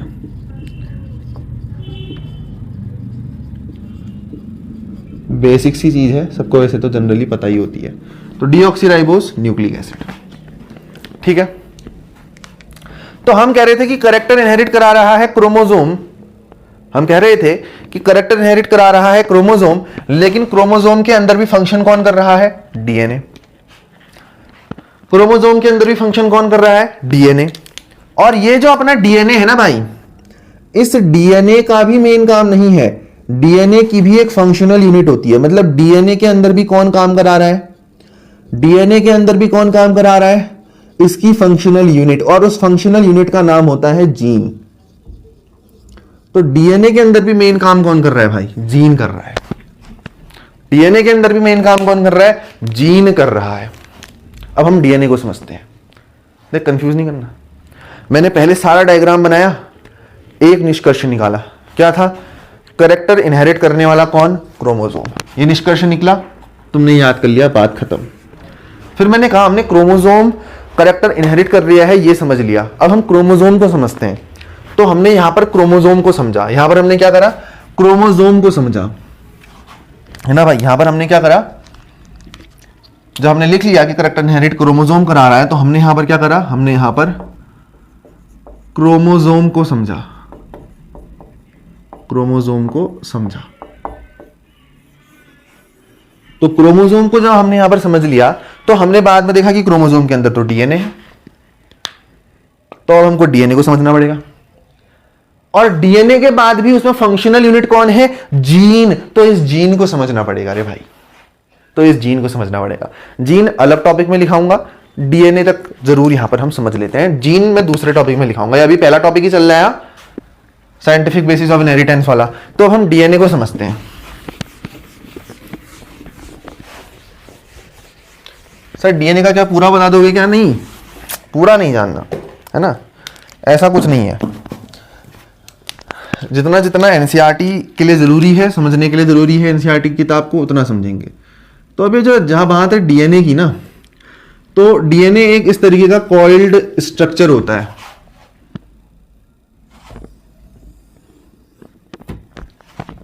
ठीक है। अब स्कैटर्ड फॉर्म में होता है। अब डीएनए में भी दो फॉर्म्स होती हैं। देख, डीएनए में दो फॉर्म्स होती हैं। क्या सर? पहली है कॉइल्ड एंड कंडेंस्ड, और मतलब अच्छे से अरेंज्ड फॉर्म हम इसको कहते हैं। और दूसरी है स्कैटर्ड फॉर्म, मतलब ऐसे ही बिखरा हुआ है। तो अगर डीएनए स्कैटर्ड है, बिखरा हुआ डीएनए है ना, इधर उधर तितर बितर हो रखा है, एकदम फैला हुआ है बिल्कुल, तो स्कैटर्ड डीएनए जो होता है अपना, इधर उधर ऐसे अच्छे फैल रखा है, मतलब है ना, कुछ अरेंज नहीं है, उसको हम बोलते हैं क्रोमेटिन। उसको हम बोलते हैं क्रोमेटिन। और जब डीएनए अच्छे से अरेंज हो जाता है, मतलब इस तरीके से बहुत बढ़िया तरीके से जब अरेंज हो जाएगा, है ना, इस तरीके से अरेंज हो जाएगा, और स्कैटर्ड मतलब ऐसे फैल रखा है, खाली फैल रखा है, और ये अरेंज हो गया ऊपर, तो जब कॉइल हो जाएगा और कंडेंस हो जाएगा बढ़िया तरीके से, तो इसको हम क्रोमोसोम बोलते हैं। तो क्रोमोसोम में भी अब क्या चीजें रिलेट हो पाई? क्या थोड़ा सा तुम्हारा दिमाग खुला कि ऐसा नहीं है कि क्रोमोसोम के अंदर डीएनए है, ये तो हम बोल देते हैं ना यार फ्लो में। एक्चुअली बात क्या है कि जब डीएनए अपने आप को अच्छे से अरेंज कर लेता है, तो वहां पर क्या है, क्रोमोसोम उसको कहलाया जाता है। अब डीएनए पैकेजिंग में भी क्या हेल्प करता है? Histone proteins. हिस्टोन प्रोटीन्स, है ना, वही ये काम कराते हैं, बट उतना अभी जाने की जरूरत नहीं है। तो डीएनए स्कैटर्ड फॉर्म में भी हो सकता है, कॉइल्ड एंड कंडेंस्ड फॉर्म में भी हो सकता है। स्कैटर्ड फॉर्म में है तो क्रोमेटिन बोलेंगे, कॉइल्ड एंड कंडेंस्ड फॉर्म में जब ये आएगा with the help of histone proteins, उसको हम क्रोमोसोम्स बोल देंगे। ये डीएनए पैकेजिंग में जो हेल्प करते हैं वो कौन है? Histone protein. तो लिख भी सकते हो यहां पर कि काम कौन कराता है ये कॉइल्ड एंड कंडेंस्ड वाला? हिस्टोन प्रोटीन्स, है ना, एमसीक्यूज के लिए इंपॉर्टेंट ही है। हिस्टोन प्रोटीन्स का ये काम होता है भाई, तो उसको हम क्रोमोसोम कहते हैं। एक्चुअली क्रोमोसोम के अंदर थोड़ी में डीएनए है, जब डीएनए अच्छे से अरेंज है तो उसको क्रोमोसोम कहते हैं। ठीक है, तो हमने कहा कि साइंटिफिक बेसिस का काम कौन करता है? क्रोमोसोम करता है। लेकिन क्रोमोसोम है क्या? Coiled and condensed form of DNA chromosome है ना, तो वो क्रोमोसोम है। बहुत बढ़िया, इसमें नजर मजा आ गया, है ना, थोड़ी सी दिमाग की बत्ती खुल गई होगी भाई यहां से। तो अब ये जो डीएनए है ना भाई, ये इस तरीके से चलता है, 5 प्राइम टू 3 प्राइम। चलो छोड़ो, अभी छोड़ो, बाद में देख लेंगे, जरूरत नहीं है इसकी, जरूरत नहीं है। अब ये जो डीएनए है ना, इसका एक सेगमेंट जो होगा उसको हम जीन कहते हैं। क्या? ये डीएनए जो है इसका एक सेगमेंट मान लो यही है, तो ये डीएनए का एक सेगमेंट हुआ ना, तो इसको हम जीन कहते हैं। डीएनए के इस एक सेगमेंट को पर्टिकुलर हम जीन कहते हैं। और ये जीन क्या है? या यही वो यूनिट है जिससे मिलके डीएनए बनता है। क्या बोल दिया सर? कंफ्यूजन हो गया बहुत ज्यादा। देखो इस तरीके से ना डीएनए ऐसा होता है, कॉइल्ड एंड कंडेंस जैसा आपको दिख रहा है, ऐसा ही होता है, बट कुछ ऐसा होता है। अभी मैं आपको डिटेल में थोड़ी में ले जा रहा हूं, बट समझाना जरूरी है। तो देखो बात कुछ ऐसी है ना।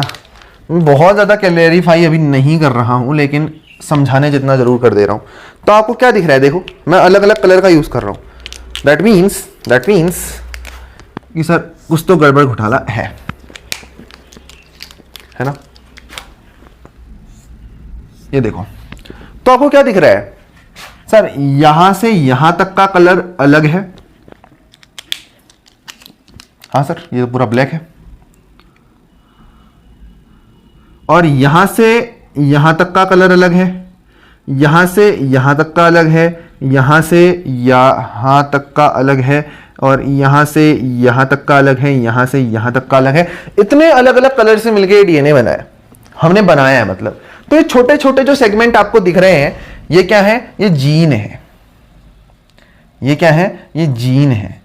तो जब जीन एक साथ आए, सुनना ध्यान से, जब जीन एक साथ आए तो उन्होंने डीएनए बनाया, है ना। जब जीन एक साथ आए तो उन्होंने डीएनए बनाया।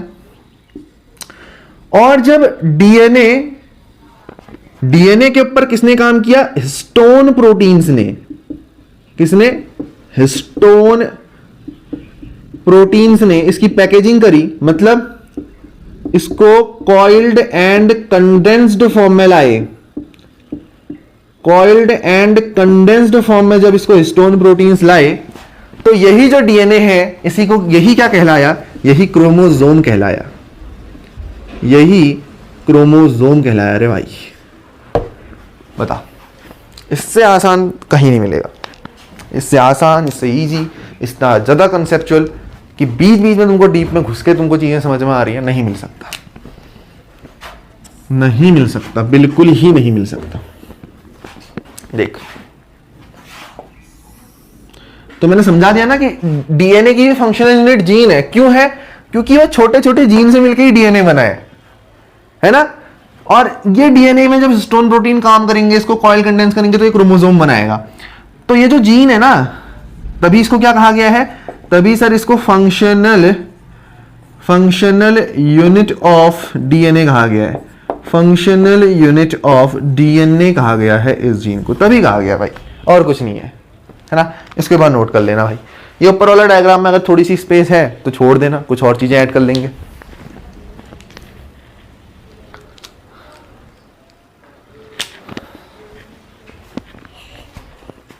चलिए,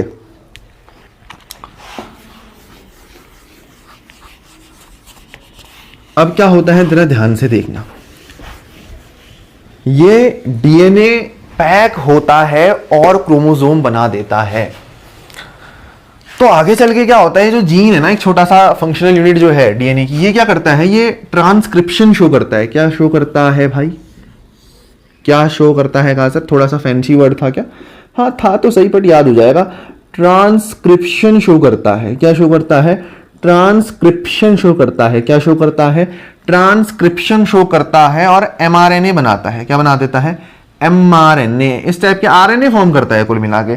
अब आरएनए टीम टाइप के होते हैं, एमआरएनए, टीआरएनए एंड आरआरएनए। ठीक है, फॉर रेफरेंस ये जीन जो है यहां पर ट्रांसक्रिप्शन शो करेगा और एमआरएनए को बनाएगा। क्या बनाएगा? एमआरएनए को बनाएगा। ये जो एमआरएनए है, फिर ये जो एमआरएनए है, ये एमआरएनए जो है, ये फिर ट्रांसलेशन को शो करेगा। क्या शो करेगा सर? ट्रांसलेशन को शो करेगा। ट्रांसलेशन को शो करेगा। तो ट्रांसलेशन को शो करेगा तो क्या बनाएगा? प्रोटीन्स। क्या फॉर्म करेगा? प्रोटीन्स का फॉर्मेशन करेगा। और ये प्रोटीन्स ही तो सारा काम कर रहे हैं। यही प्रोटीन तो सब काम कर रहे हैं। जो काम है ये प्रोटीन ही करेंगे। फिर बाकी का जो काम है ये प्रोटीन के भरोसे। तो इतना ही हमको यहां समझने की जरूरत थी। यहां पर दो ही प्रोसेस है यार, ट्रांसक्रिप्शन और ट्रांसलेशन। ठीक है, जीन जो है वो पहले ट्रांसक्रिप्शन करेगा, एमआरएनए बनाएगा, उसके बाद वो ट्रांसलेशन करके एमआरएनए अपना सिंपल सी बात है, अपने काम करने वाली चिड़िया जो कि प्रोटीन है वो बना देगा। ठीक है, ये था। तो हमने करा क्या सर? समराइज कर दूं क्या? कर दो सर। अब इसको नोट कर लेंगे, फिर बढ़िया समराइज कर देते हैं। देखो, अच्छी खासी चीजें तुमको ऐड हो गई हैं, रटने वाली कोई चीज बताई है नहीं, सब चीजें रिलेट करके बता दी। हम बढ़ रहे थे साइंटिफिक बेसिस ऑफ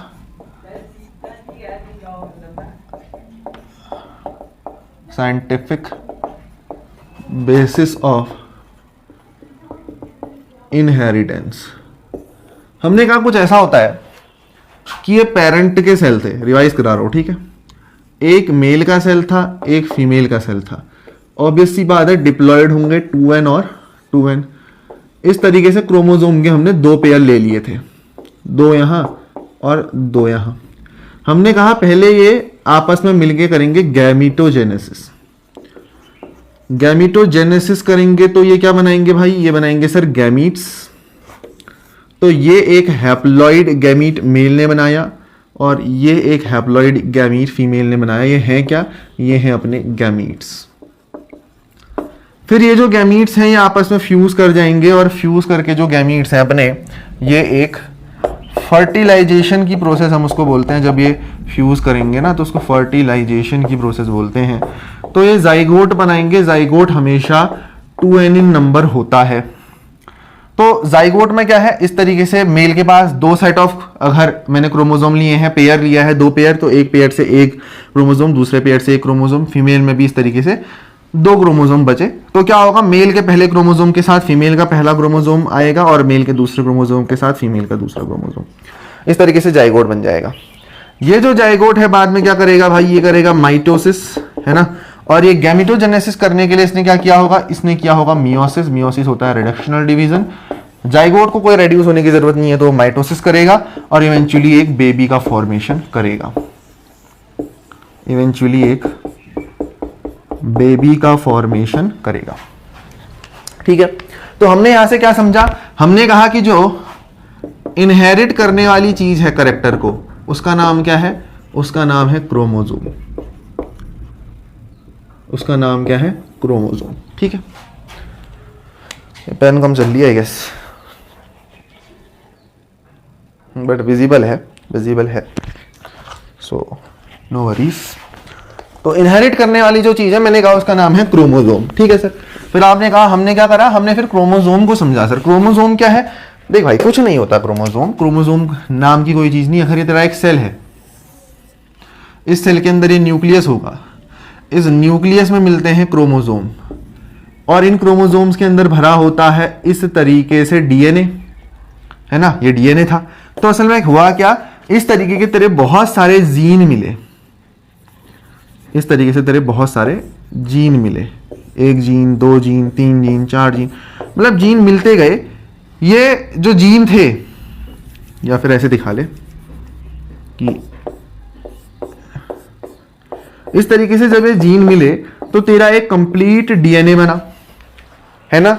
अब ये जब डीएनए हिस्टोन प्रोटीन के कांटेक्ट में आया और कॉइल एंड कंडेंस हुआ, हिस्टोन प्रोटीन्स के कांटेक्ट में आके जब ये कॉइल एंड कंडेंस हुआ, तो फिर ये जो डीएनए है इसको हमने क्रोमोसोम का नाम दे दिया। इसको हमने क्रोमोसोम का नाम दे दिया। कुछ इतनी सी ही बात मैंने आपको यहां पर बताई है, ज्यादा उसमें खींचने, लंबी चौड़ी करने वाली कोई बात है ना। ये था भाई। इसके बाद तो बहुत छोटे छोटे टॉपिक हैं। पहला बेसिक आपने कर लिया। A big big congratulations to you. ये था पहला बेसिक, है ना। आगे बढ़ते हैं भाई, ठीक है। उससे पहले लेट्स हैव अ किटकैट वाला ब्रेक।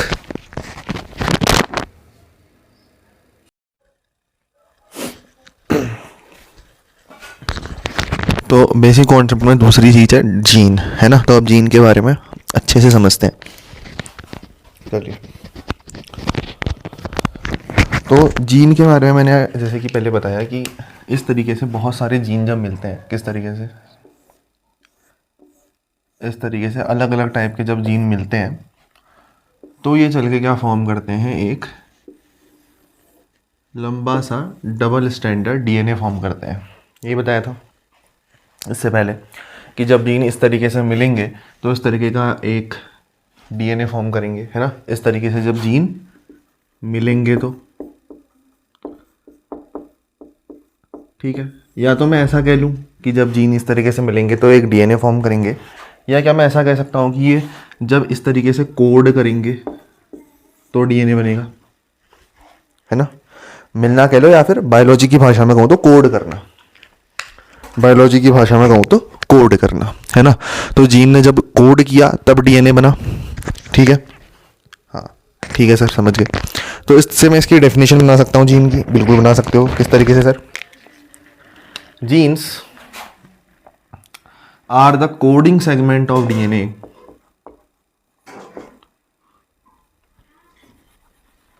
पेन चेंज कर लेते हैं। तो जीन है क्या, coding segment of DNA which form, देखो कोडिंग सेगमेंट ऑफ डीएनए है जीन, इतना तो मैंने आपको समझा दिया। अब मैंने एक और चीज़ इससे पहले जस्ट बताई थी, नोट नहीं करना है ना, इसको मैं बस रिलेट कराते चल रहा हूँ। क्या बताया था कि सर अगर ये अपना डीएनए है तो इसका इतना सा पार्ट जीन है, इतना सा जो पार्ट है ये जीन है। अब ये जीन क्या करता है, ये सर करता है ट्रांसलेशन,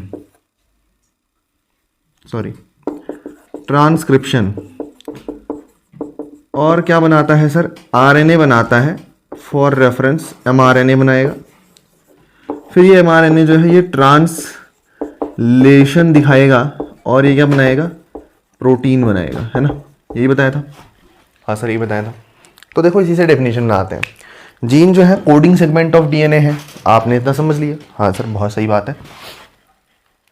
जीन जो है वो कोडिंग सेगमेंट ऑफ डीएनए है विच, जो क्या करते हैं, फॉर्म्स, क्या बनाते हैं, आरएनए, विच फॉर्म्स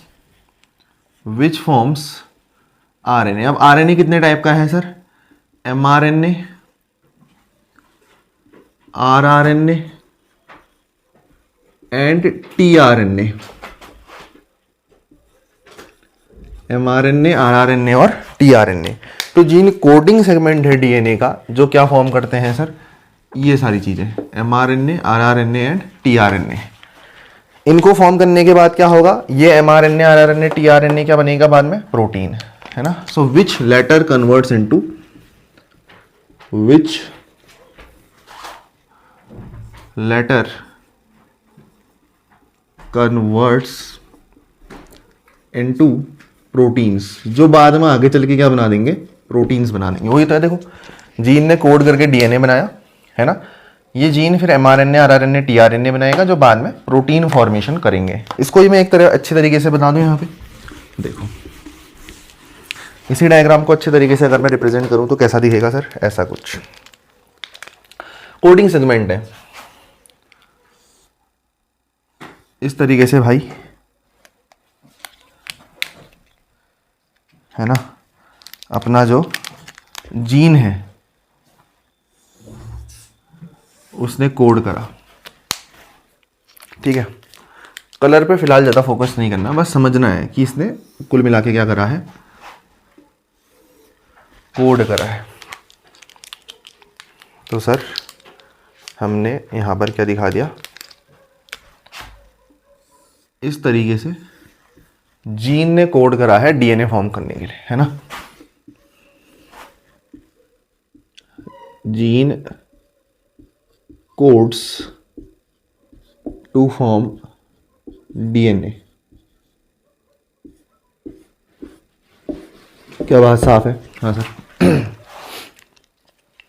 फिर मैंने क्या कहा, मैंने कहा सर आप डीएनए में जो एक सेगमेंट जब आप लोगे, मतलब कुल मिला के आपको क्या लेना है, डीएनए का जीन, है ना। तो मान लो एक मैंने छोटा सा सेगमेंट लिया डीएनए का, है ना, जिसने कोड कर रखा है, और यही क्या है, मेरा जीन है। यही क्या है सर, जीन है आपका। बहुत बढ़िया। तो कोडिंग सेगमेंट ऑफ डीएनए है, ठीक है sir. Which forms mRNA, rRNA, tRNA. कैसे बनाएगा, कैसे बनाएगा, ट्रांसक्रिप्शन। ये जो जीन है ये क्या शो करेगा सर, ये करेगा शो ट्रांसक्रिप्शन।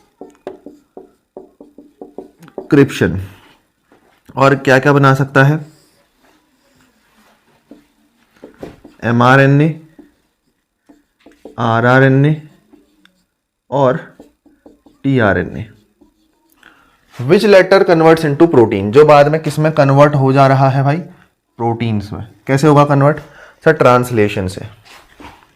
तो ये क्या कर रहा है, ये कर रहा है, ये क्या कर रहा है, ये शो कर रहा है सर ट्रांसलेशन।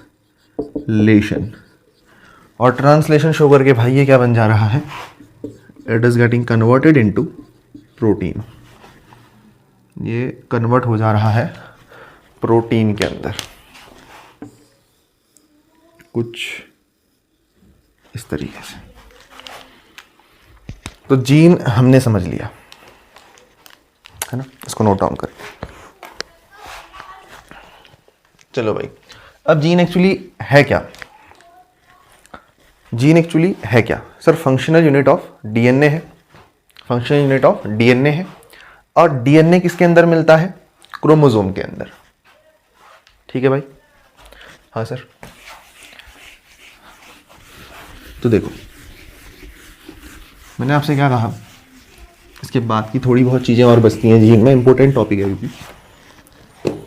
मैंने कहा जीन जो है सर, ये जो जीन है ये क्या है, ये है फंक्शनल यूनिट ऑफ डीएनए। ये है फंक्शनल यूनिट ऑफ डीएनए। क्यों है, क्या है, समझाया है मैंने आपको, है ना, समझाया है। और ये जो डीएनए है, ये जो डीएनए है ये कहाँ मिलता है, ये किसकी फंक्शनल यूनिट है, ये फंक्शनल यूनिट है क्रोमोसोम्स की, है ना। मतलब कुल मिला के क्रोमोसोम के अंदर भी डीएनए है। तो क्या बात क्लियर हुई इतनी, यहां तक कोई दुख दर्द समस्या नहीं होनी चाहिए। तो अब क्या है भाई, अब थोड़ा सा ध्यान देंगे। तो अपने को ये जो जीन मिलना है एक्चुअली क्रोमोसोम के अंदर ही तो मिलना है ना। मैंने आपको अभी एक डायग्राम रिप्रेजेंट कराया था थोड़ी देर पहले कि अगर ये मेरा एक क्रोमोसोम है तो इसके अंदर इस तरीके से थ्रेड लाइक स्ट्रक्चर है डीएनए। उस डीएनए के अंदर भी छोटे छोटे कोडिंग सेगमेंट हैं जिनको हमने जीन नाम दिया था। कुछ ऐसा ही हम कर रहे थे, हाँ सर कर रहे थे। तो अब जरा ध्यान से देखेंगे तो यहां पर क्या है, देखो जीन की जब हम बात कर रहे हैं फंक्शन यूनिट ऑफ डीएनए, तो ये मिलने अपने को क्रोमोसोम के अंदर ही है। तो मैं यहाँ पर क्रोमोसोम ड्रॉ कर ले रहा हूँ। कौन से क्रोमोसोम है सर ये भाई जब इनहेरिट हो रहे हैं ना ट्रेट्स, तो एक मदर का एक फादर का है, उस तरीके से होंगे। हाँ सर, हमने उसी तरीके से लिए हैं क्रोमोसोम। जैसे एक क्रोमोसोम ये है और वहीं पे दूसरा जो क्रोमोसोम है कौन ले लेते हैं यहाँ पे,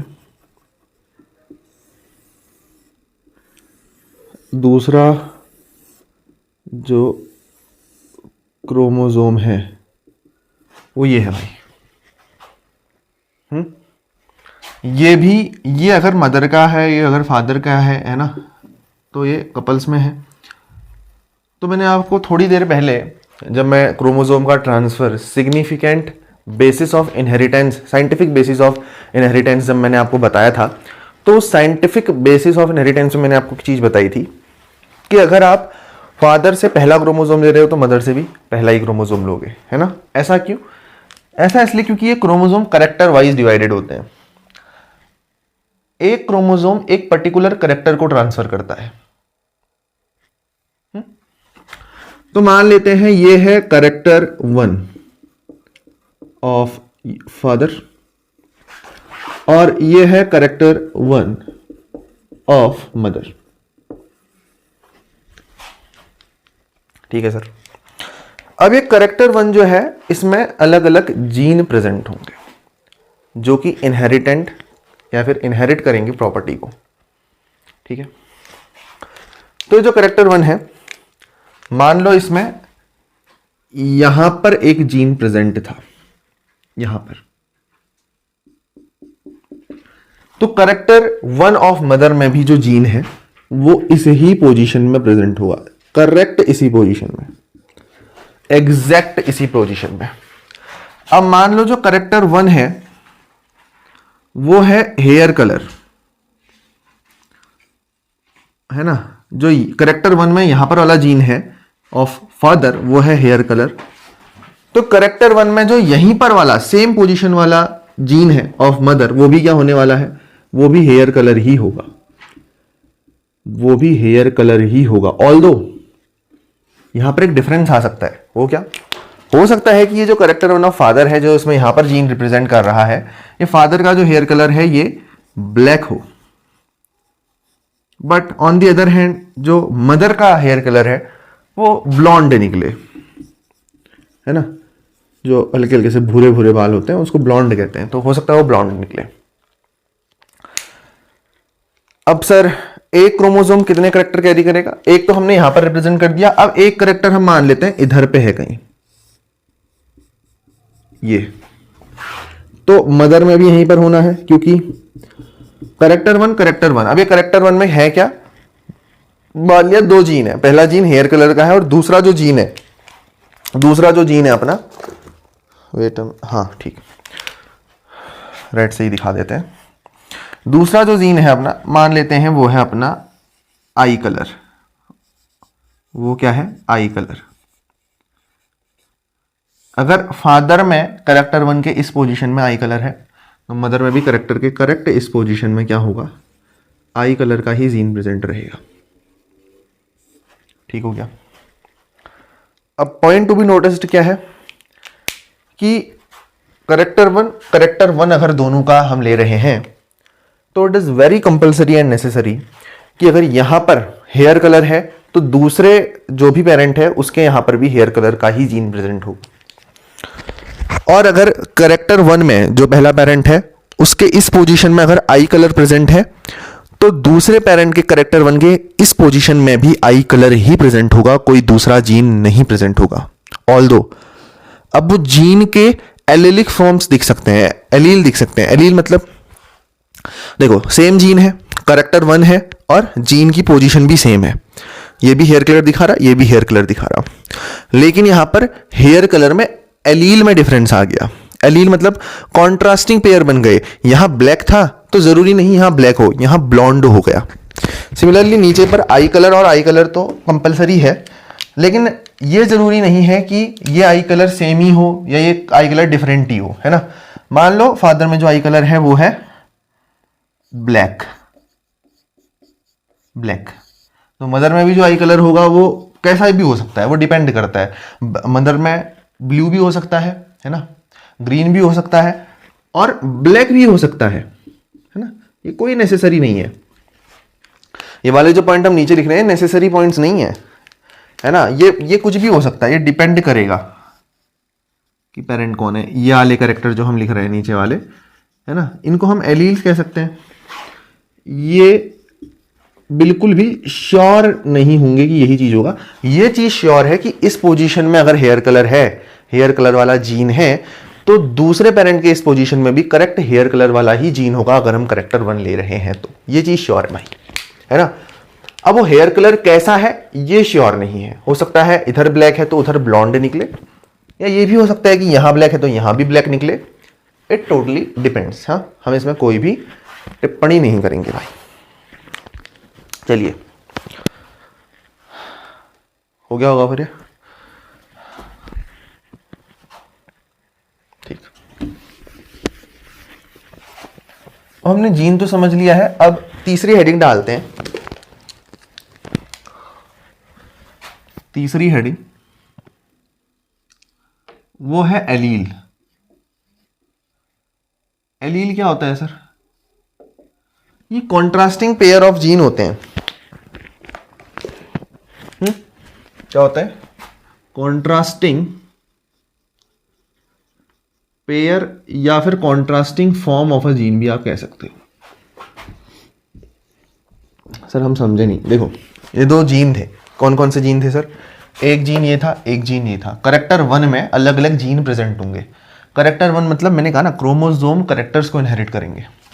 इधर से हमने पहला क्रोमोसोम लिया जो कि करेक्टर 1 क्रोमोसोम हमने उसको कहा, तो उधर से भी हम पहला ही क्रोमोसोम लेंगे, करेक्टर 1 वाला, है ना। इसका मतलब क्या है?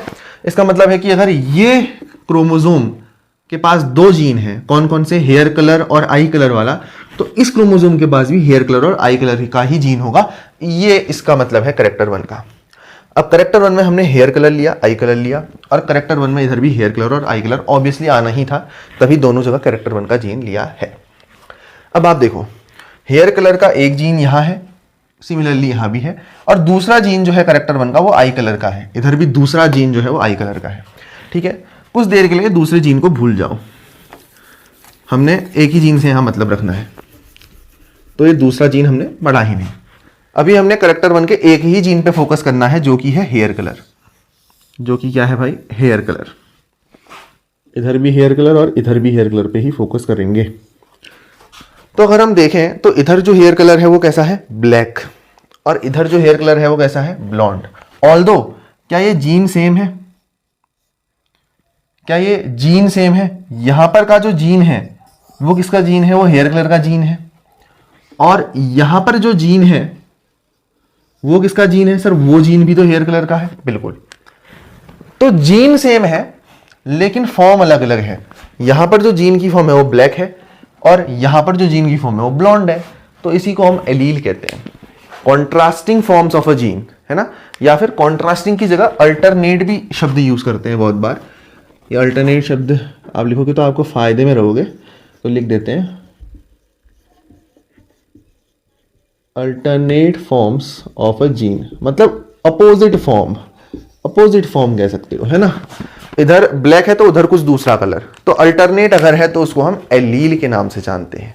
ठीक है, चलिए सर, तो आपने एलील भी समझ लिया। तीसरी बेसिक टर्म आपकी क्लियर हो गई। अब मैं थोड़ा सा आपको कंफ्यूज करूंगा चौथी बेसिक टर्म बता के, जो कि है करेक्टर वर्सेस स्ट्रेट, और कुछ देर में वो कंफ्यूजन भी क्लियर कर लेंगे। करेक्टर वर्सेस स्ट्रेट की भाई ये लड़ाई होने वाली है। करेक्टर, चरित्र वर्सेस ट्रेट। करेक्टर क्या होता है और ट्रेट क्या होता है? डेफिनेशन नहीं लिखनी, डेफिनेशन तो लिखनी नहीं है। ब्लू ले लेते हैं। करेक्टर का एग्जाम्पल अगर आप देखोगे तो जैसे हेयर कलर है, ये एक करेक्टर है। हाइट है, ये एक करेक्टर है।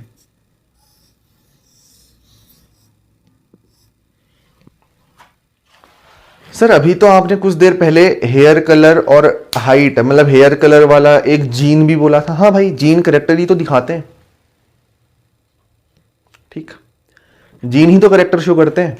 ठीक, अब ट्रेट की जहां तक बात है सर, ट्रेट ये बताता है कि वो करेक्टर है कैसा। जैसे हेयर कलर है, हेयर कलर कैसा हो सकता है?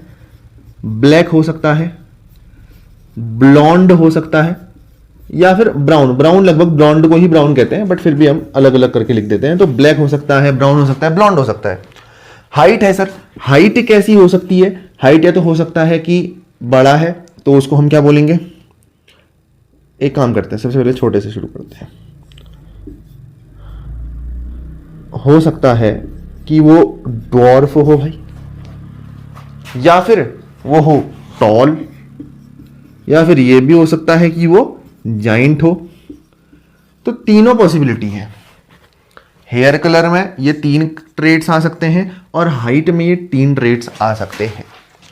सर अब अभी आप देखो, आपने कहा सर कि ये अलग अलग जो करेक्टर्स पे शो होंगे, मतलब अगर हेयर कलर है तो उसमें अलग अलग जो कलर है उनको हमने ट्रेट कहा। ऊपर भी आपने यही डेफिनेशन बताई थी। आपने कहा एलील की भी यही डेफिनेशन है कि एलील जब अलग अलग होंगे, है ना। एलील मतलब सर आपने अभी यही बताया था कि अगर जीन एक जगह ब्लैक है एक जगह ब्राउन है तो उसको हम एलील कह देंगे, और यहां पर आप कह रहे हो कि अगर एक जगह ब्लैक है ब्राउन है तो उसको हम ट्रेट कह देंगे। तो एलील और ट्रेट में क्या डिफरेंस रह गया? एलील और ट्रेट में क्या डिफरेंस है? क्या तो सिंपल सा डिफरेंस है। एलील है alternate form of a gene, और जो ट्रेट है, इसकी डेफिनेशन लिखेंगे, है ना, जो ट्रेट है alternate form of character. Trait है अल्टरनेट फॉर्म ऑफ करेक्टर। कहने का मतलब क्या है? कहने का मतलब है, आपको बस घुमाया जा रहा है, बातें इतनी बड़ी है नहीं। जब करेक्टर आएगा तो आप उसकी अल्टरनेट फॉर्म में ट्रेट लिखोगे, जब जीन आएगा तो एलील लिखोगे। तो हम क्या कहेंगे, मैं इस कंफ्यूजन को ऐसे दूर कर देता हूं कि जीन के वर्सेस में एलील आता है। जीन और जीन की अल्टरनेट फॉर्म को हम एलील कहते हैं, और इस जीन को कभी हम करेक्टर का नाम भी दे सकते हैं, क्योंकि जीन करेक्टर को ही रिप्रेजेंट करता है। तो जब जीन करेक्टर को रिप्रेजेंट करेगा तो उस केस में जो एलील है वो ट्रेट को रिप्रेजेंट करेगा, या ट्रेट बन जाएगा। ये भाई दो चीजें और काम तमाम, है ना। जीन आएगा तो उसकी कॉन्ट्रास्टिंग फॉर्म को एलील बोलोगे, जीन की जगह अगर करेक्टर लिखा है तो उसकी कॉन्ट्रास्टिंग फॉर्म को ट्रेट बोलोगे। शब्द वही है, थोड़ा सा घुमा दिया गया है, बाकी कुछ नहीं है। ठीक है, चलिए इसको लिखेंगे।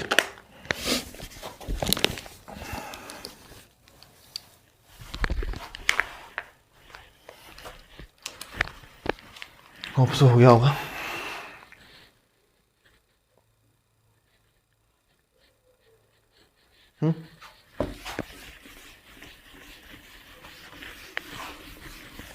चार हो गए ना, 5 हुआ।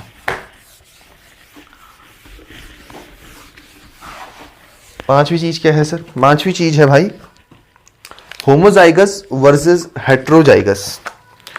होमोजाइगस वर्सेस हेट्रोजाइगस, ये चीजें एनसीईआरटी में आपको कहीं इधर उधर भी मिल रही हो सकती है, बट हमने इनको अरेंज करके लिख दिया है ना, क्योंकि थोड़ा बहुत तो एनसीईआरटी बेसिक्स को भी एक्सप्लेन कर ही रहती है।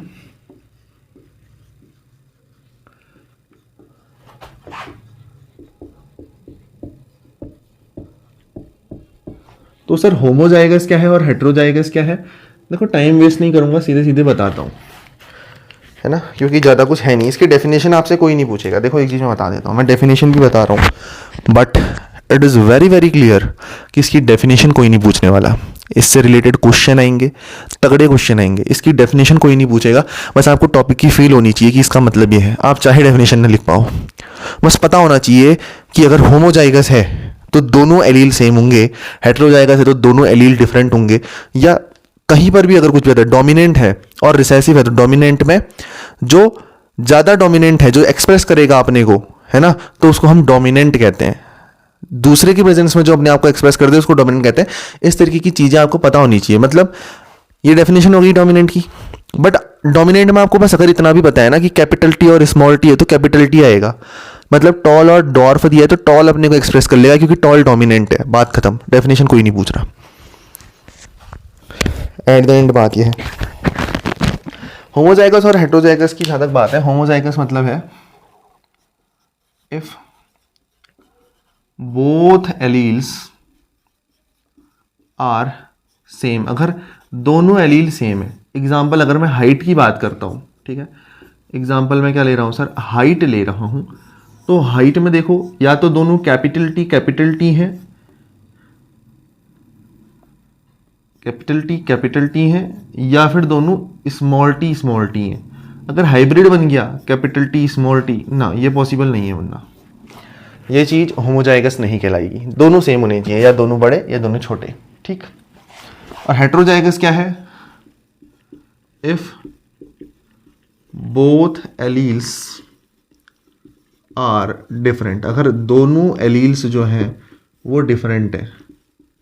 फॉर एग्जाम्पल लेट्स से अगर मैं हाइट की ही बात करूं, है ना, कि ताकि दोनों साइड आप कंपैरिजन कर पाओ, तो कैपिटल टी और स्मॉल टी, अगर कैपिटल टी और कैपिटल टी है तो ये नहीं माना जाएगा, स्मॉल टी और स्मॉल टी है तो ये भी नहीं माना जाएगा।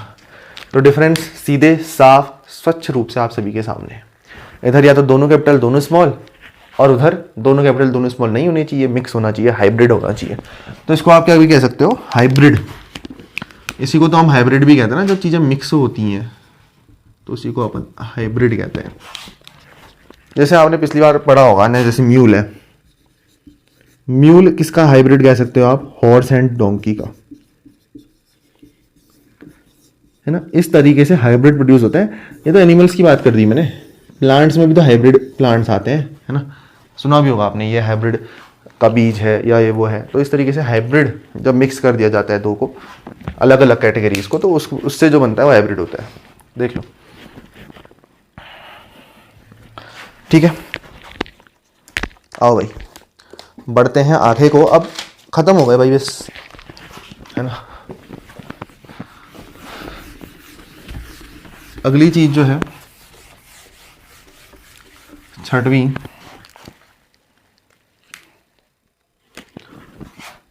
वो है डोमिनेंट वर्सेस रिसेसिव। डेफिनेशन भी बताऊंगा और टॉपिक भी बताऊंगा, बट डेफिनेशन याद रहे ना रहे, टॉपिक रहना चाहिए। मैंने बोल दिया ना जैसे, बस बात बन जाएगी। तो भाई जो डोमिनेंट है, डोमिनेंट मतलब क्या है? Which expresses itself in the presence of other. तो डोमिनेंट वो है भाई जो अपने को दूसरे की प्रेजेंस में एक्सप्रेस करता है। जैसे अगर कैपिटल टी स्मॉल टी है तो कैपिटल टी ये डोमिनेंट है, कैपिटल आर स्मॉल आर है तो कैपिटल आर। मतलब कहने का मतलब क्या है सर? देखो, अगर कैपिटल टी और स्मॉल टी है ना, तो पौधा कैसा बनेगा? कैपिटल टी मतलब होता है, एक ही से समझो, दो दो की ज्यादा हो जाएगा। कैपिटल टी मतलब होता है ऐसा टॉल, स्मॉल टी मतलब होता है ऐसा ड्वार्फ। तो अगर एक छोटा भी है और एक बड़ा भी है, छोटा भी है ना, तो उस टाइम में आप कौन सा ट्रेट लोगे? बड़ा लोगे, यानी कि कैपिटल टी लोगे, टॉल बनेगा प्लांट। क्यों सर, ऐसा क्यों? सिंपल रीजन ये है क्योंकि कैपिटल टी जो है ये क्या होता है? ये डोमिनेंट होता है। मगर अगर इसके साथ कोई और है तो ये अपने आप को एक्सप्रेस कर देगा, है ना। ये पता कैसे चला सर ये डोमिनेंट है ना? इसको याद करना पड़ेगा क्या? देखो इसमें याद करने वाली बात नहीं होती। डोमिनेंट है हमको ऐसा पता चला जब हमने एक्सपेरिमेंट करा, हमने कैपिटल टी के साथ स्मॉल टी लाया, जिसने अपने को एक्सप्रेस करा वो डोमिनेंट। हमने अपनी तरफ से तो बनाया ही नहीं है ना। हमने जब कैपिटल टी स्मॉल टी एक साथ रख दिए, कैपिटल टी ने एक्सप्रेस कर दिया, बात खत्म, वो डोमिनेंट हो गया। तो ये चीजें आपको समझनी ऐसे ही पड़ेंगी, है ना। ऐसा नहीं है कि कैपिटल टी ही क्यों हुआ, स्मॉल टी क्यों नहीं हुआ। इसलिए नहीं हुआ क्योंकि वो नहीं कर पाया अपने को एक्सप्रेस। ये तो हमने एक्सपेरिमेंटली देखा ना, कैपिटल टी स्मॉल टी एक साथ रख दिया, कैपिटल टी ने अपने को शो अप करा, तो वो डोमिनेंट है, ठीक है। और रिसेसिव क्या है? जो अपने को एक्सप्रेस ना कर पाए दूसरे की प्रेजेंस में। कैन नॉट एक्सप्रेस itself या unable to express itself in the presence plus NCE भी लिखता हूं मैं प्रेजेंस को, in the presence of other। इस तरीके से डोमिनेंट और रिसेसिव दो चीजें अपनी और कवर हो गई। चलो भाई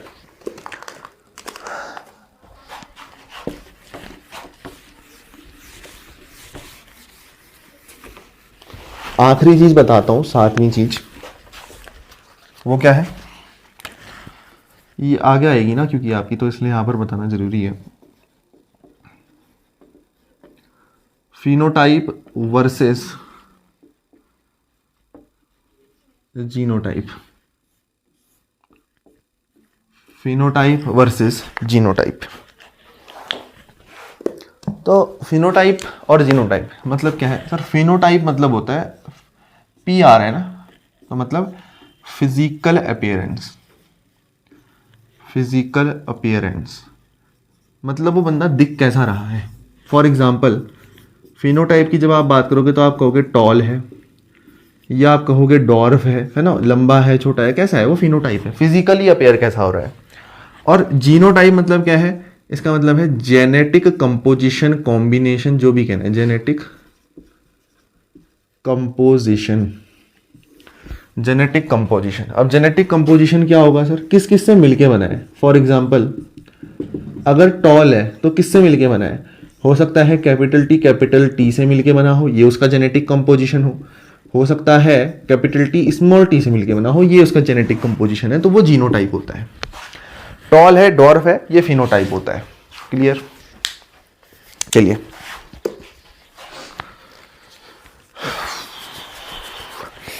अब एनसीईआरटी की तरफ बढ़ते हैं, है ना। एक लास्ट चीज बताता हूं, फिर इस खत्म करते हैं लेक्चर।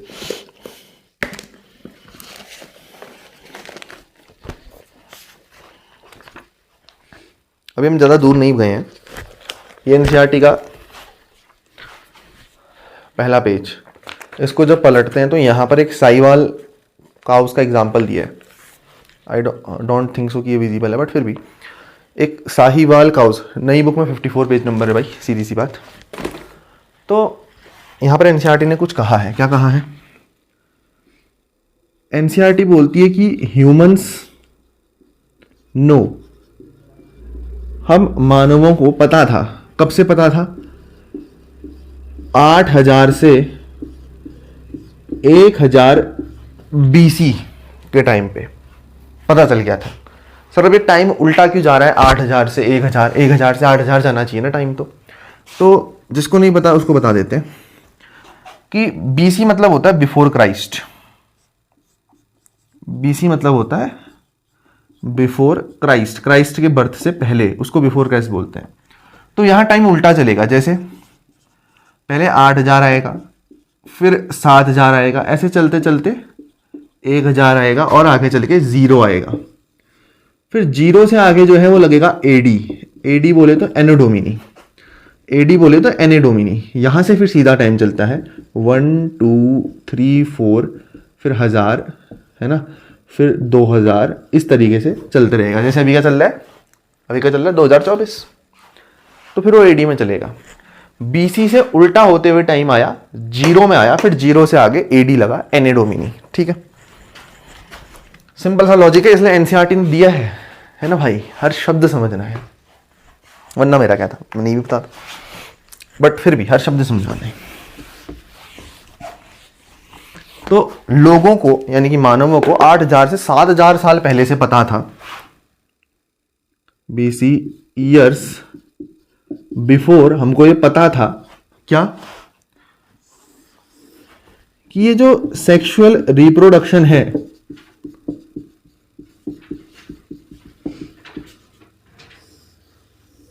ना, इसमें कुछ वेरिएशन का राज छुपा है। इसमें ही क्या है? वेरिएशन का राज छुपा है। हमको ये पहले से पता था कि इस सेक्सुअल रिप्रोडक्शन में ही वेरिएशन का राज छुपा है। तो हमने क्या करा? तो ये जो ह्यूमंस थे, जो हम लालची ह्यूमंस थे, हमने क्या करा? हमने जो है आर्टिफिशियल सिलेक्शन किया। अपने हिसाब से सेलेक्ट करके हमने ब्रीड बनाना शुरू करा, अपने हिसाब से मीटिंग कराई, आर्टिफिशियल सिलेक्शन करा और वाइल्ड डोमेस्टिकेशन करा। वाइल्ड डोमेस्टिकेशन करा, इसका मतलब क्या है सर? देख, एनसीईआरटी में लिखा है साफ साफ, अच्छे से समझेगा, आ जाएगा। आर्टिफिशियल सिलेक्शन मतलब अपने हिसाब से आपने सिलेक्शन किया। फॉर सिंपल, अगर मीटिंग होनी है तो काऊ की काऊ के साथ होगी, है ना, बट आपने क्या करा? आपने चेंज कर दिया। फॉर एग्जाम्पल, हॉर्स का हॉर्स के साथ होने चाहिए थे, लेकिन आपने क्या, हॉर्स और डोंकी को मिलाया तो म्यूल बन गया। तो आपने आर्टिफिशियली सेलेक्ट करा, तो आपने अपने हिसाब से सेलेक्ट करा। और वाइल्ड डोमेस्टिकेशन करा, मतलब जो जंगली जानवर है, जो जंगली जानवर था जिसका हम यूज नहीं करते थे पहले, उसको लाके आपने आर्टिफिशियली सिलेक्शन में डाल दिया, या फिर आपने उसका कुछ यूज ले लिया उस प्रोसेस के दौरान, तो उसको हम कहेंगे वाइल्ड डोमेस्टिकेशन। तो आपने आर्टिफिशियल सिलेक्शन किया और वाइल्ड डोमेस्टिकेशन किया। क्यों करा? ताकि आप अपनी नीड को पूरा कर पाओ, आप अपना पर्पस पूरा कर पाओ। इसका एग्जाम्पल क्या है? इसका सबसे अच्छा एग्जाम्पल है साहिवाल काउज इन पंजाब। साहिवाल काउज इन पंजाब।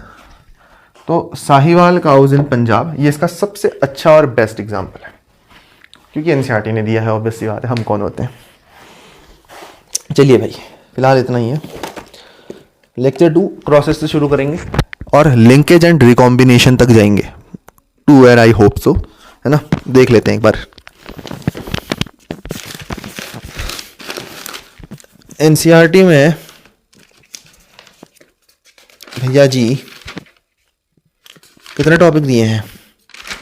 हाँ, क्रॉसेस में एनसीईआरटी ने बहुत सारे टॉपिक बनाए हैं, अपन ने तो सिर्फ क्रॉसेस नाम दे दिया। सोच तो ऐसी है, लिंकेज एंड रिकॉम्बिनेशन और क्रॉसेस दूसरे लेक्चर में, फिर तीसरा लेक्चर लाऊंगा। तीसरे में क्या करेंगे, एक तो सेक्स डिटर्मिनेशन वाला करेंगे, और वो जो मेंडेलियन डिसऑर्डर्स कुछ दिए हैं, है ना, वो सारी चीज़ें वहाँ कवर कर लेंगे। इसको कर लो भाई नोट।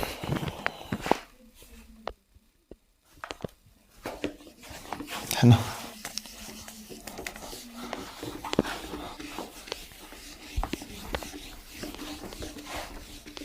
लास्ट टॉपिक मैंने एनसीईआरटी की लाइन लिखा दिया आपको, आर्टिफिशियल सिलेक्शन, वाइल्ड डोमेस्टिकेशन, है ना, बात इतने में ही खत्म हो गई।